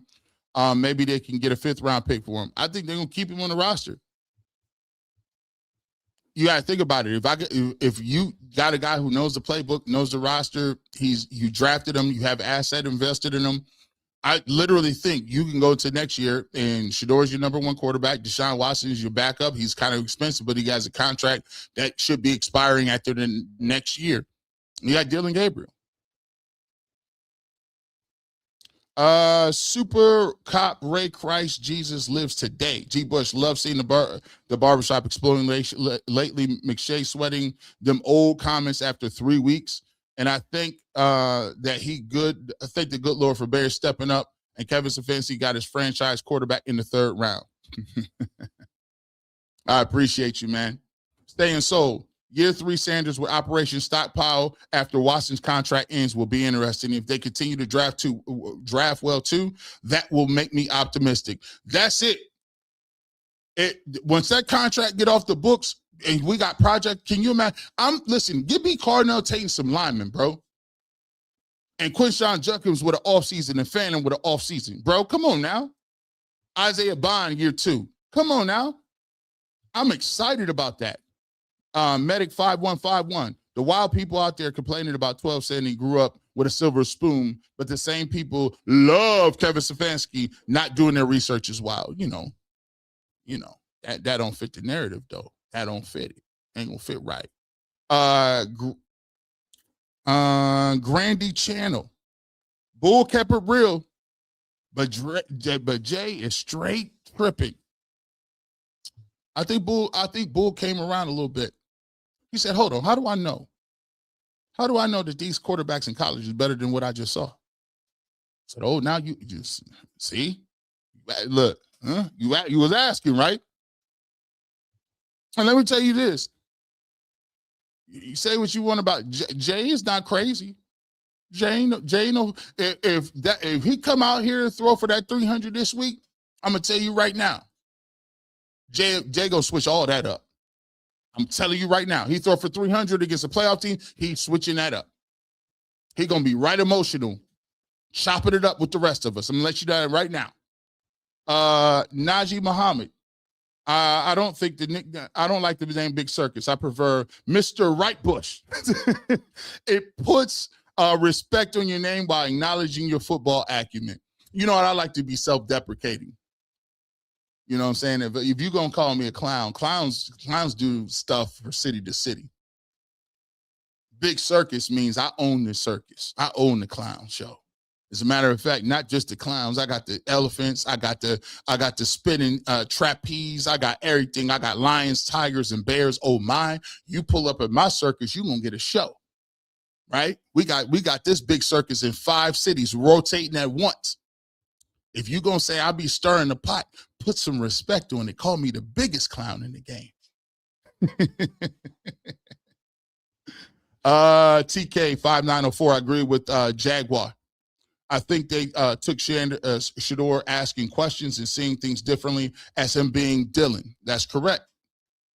I think sometimes you got to get used to how people communicate. And now that they're working with him day after day after day and actually seeing his personality, you're like, oh, well, he isn't that bad. I guess he was just asking and coming at it from a different perspective. Jab 9237. Skeleton crew O-line. Tillman blocks one time and gets day-to-day. Freezing weather. Star players out. Shedeur still upright and nothing but faith and the armor of God. Ride out 12. God bless you. If he win this game, I'm looking for him to keep it close. Miss Bell says they dropped DG like a bad habit after playing him until he was hurt, and Kevin Stefanski liked him, supposedly. Do us a favor and keep not liking Shedeur. He's good. Shedeur got a lot of people that like him. I think he'll have enough friends to go around. Wyatt Tillman, we appreciate you. We got you together. One Energy Bar. Thank you so much for becoming a member. We appreciate you. Beautifully blessed. It's not true that Prime didn't hug Haslam. They are friends, and all of you have to do is watch Well Off Media videos. Not today. Yeah. By the way, Prime and the Haslams is good. They good. Let me just tell you that. I know that for a fact. Just from behind the scenes. I just know that. Just tell you that. And I don't say that unless I know it. Good. They good. They all right. Lorenzo, shout out to Rosie. We chilling, man. I think she's gonna make that cornbread today too. I think she is. If Mendoza did what 12 did on Sunday, they would have fell out of their chairs as if Michael Jackson pulled up. Facts. OG Phantom. I said this.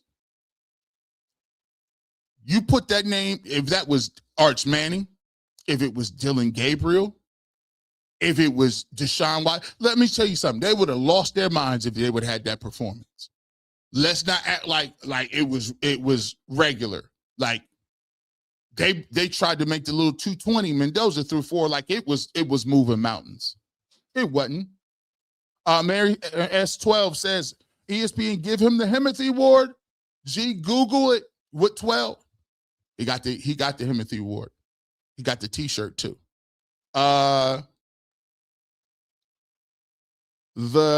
States Consulting. Thank you so much for the super chat. We appreciate you. One Energy Bar. G. Bush, One Energy Bar checking in from LA. Been watching you since the summer. Love your work. The Browns fans finally got their quarterback and they're acting like they need to see more. That's some nasty work. Shout out to One Energy Bar. Make sure you check them out wherever you at. One Energy Bar. We appreciate you from LA. You got to have energy bars out there. Matter of fact, you got to lift in LA. You got to have energy, money, fame. You got to be cute. Ain't no ugly people in LA. Bird Shoe. Thrash got waved. Dude, you got waves, huh? Riri Lady. Oh, and Daryl Ryder also has help. 12 down 2. So Nick and Jonathan, you can bring Daryl as a +1. The aunties have disseminated that. Just tell Daryl, don't bring no bobbleheads. Don't bring no trinkets. We think that might be strange. Don't bring no collectibles. That's strange to the cookout. Just come with yourself. Okay? Come with yourself. Made by love. #franchise. We appreciate you so much. Beautifully blessed. Shedeur throws for 303 touchdowns. NFL wants to give Cleveland 2 national showings. Now that's nasty work. By the way, I saw that. Beautifully blessed. All of a sudden, they're like, oh, no, we got to get them in this market. We got to get them. We got to get the Browns on them, that big screen. Had to. Edge Sport. What do you make of the offensive line out in Chicago game tomorrow? Offensive line, we got everybody down. Wyatt Teller looks like he's banged up. Botonio is banged up. Conklin is banged up. Luke Whippler will probably be the starter. He didn't give up any pressures, though. We'll see. But he did have a fumble snap last week. So, right now, it's going to tell me a lot of what Shedeur Sanders is doing, because I can't, the Bears is one of the top NFL teams in takeaways. They just lost last week. They're a hungry team. They're going to want to get after you. So for me, he's going to have to, this game is going to have a lot to do with what Shedeur Sanders could do to minimize any turnovers, but also make some plays. The Browns weren't able to run the football last week. Shedeur Sanders actually led them in rushing. So they're going to have to turn that around a little bit. But it's one of the reasons I didn't pick the Browns to win, because of the offensive line play. Ms. Bell, Lima gets the butt wipe award.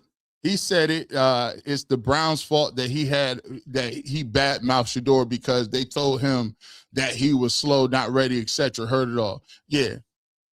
Sunshine Anderson, heard it all before. Baby this, baby that. Yeah, we heard it. Come on now. Why you take people's word for it? You could have saw that, Lima. Come on. Bad job out of you.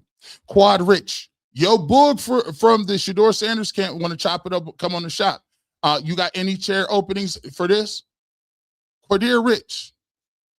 Let me tell you something, my guy. Boog and G. Bush have chopped it up. And he will be an exclusive guest for a sit down with G. Bush. Let him know what it is. Boog. Yeah. I don't know how you knew that. You must be plugged in, but that interview is coming. Shout out to Boog. He's been on Ultimate Cleveland Sports Show. He's back in Dallas right now. I will be linking up with him in the next couple of weeks, and we're going to be sitting down to do an exclusive interview right here in the Barbershop. We're going to do it up big. Y'all ain't going to want to miss that. Y'all ain't going to want to miss it. He going to be on here. See, I be listening to the people. We chopped it up. Shout out to him. We chopped it up yesterday. Y'all be knowing way too much. I don't know how y'all be doing it too. Did you hear about Stefanski's grandpa Sanders passed? Yes, I did. BNA East established 1988. Cabot and Breer chose crazy work over journalism. Always realize that journalist's job is two different things from an opinion person's job. They write based on stories that they hear. I write or talk about stories that I feel. Kelvin Bellinger, love the way you pop it up for 12 on UCSS. You had your man Jason filling away, zip him up. You already know my slogan. Listen, shout out to Jason too. You know what I'm saying? I love having those conversations on television. It's great being in internet because everybody got an opinion. And I think UCSS, we get people to tune in because we know that everybody got a different opinion, and we gonna have at it. We do that. Ain't nobody getting people together arguing back and forth, and you'll never see what it's gonna be. And then at the end of the day, we still be able to argue and have conversations, and then come away and still be cool. So, but I like that about UCSS. Rudy Wright, does your UCSO's co-host Jay still call 12 trash? No. Actually, Jay actually gave him, I think, a A- or B+ in his game. He gave him A- or B+ in terms of his performance. But a lot of, like, Jay's like, just pump your brakes. Pump your brakes. I'm like, listen, we not going to pump the brakes. I'm going to tell you what, too. He come out here and throw for 300 yards this game. Even Jay going to have to come in here and be like, yeah, we got one. We got one. Miss Melanated, new business opportunity, Prince Cleat Gold Chains. Hey, you know, I thought about trying to get these. There's some Jordans. There's some Jordan 11 Purple Rains. And they way too expensive. I mean, they're crazy expensive. They're very rare.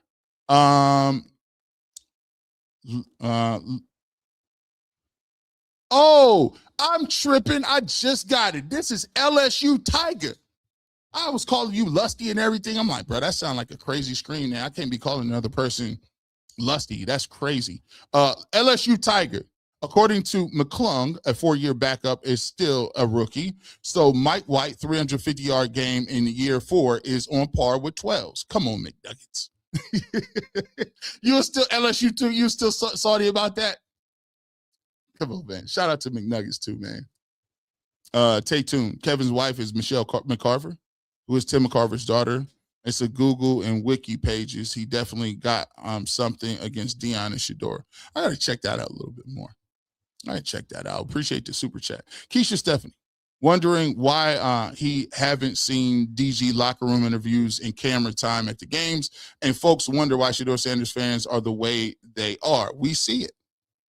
Living with Eric B. You got to try for Lemon, Harbor, and Chris. Listen, Nick Harbor is crazy. Malachi Lemon is crazy from USC. Chris, I like him too from Georgia. I like all of them. Couple more here. Grandy T Channel says Shedeur is a franchise quarterback, period. Point blank. I completely concur. And Robert T8, who is a member, G. Bush, Money Man, you already know, sent you an email to join your show too. When you get the chance, appreciate all good. Robert T, I appreciate you as well. We'll check out that chat. We'll check out that email, and we appreciate you becoming a member and be a member for a month. Wow, man, we was cooking today. One more, Don Peasy Weezy. Funniest thing is the Brownstown would be if after Kevin is let go, the Browns interview Brian Dable for the head coach job and have Shedeur Sanders conduct it. That would be devastating work. That work would be the most ironic work in the history of work. Like, that's crazy. Man, what's crazy is we supposed to do a 2-hour show. We did like 4. But I told you, when we do Super Chats, I give you your money's worth. And we appreciate 12,000 people, wherever you at, coming in, pulling up, doing your thing. So thank you, and we appreciate you. With that being said, you never know where G. Bush might show up, radio, television, internet, but you want the fresh cut on sports. I keep the Clippers with me. As always, make sure you go check it out. We'll put the link in the description. Kool-Aid Mafia in here. And we got the Barbershop gear. Nike, we'll put that in there as well. Have a good rest of your evening. And as always, make sure you check us out. Post-game show tomorrow, 2-minute warning. Make sure you also check us out coming up tomorrow for the watch party, and then be right back here for the post-game. Right here on the Barbershop. Have a good rest of your evening.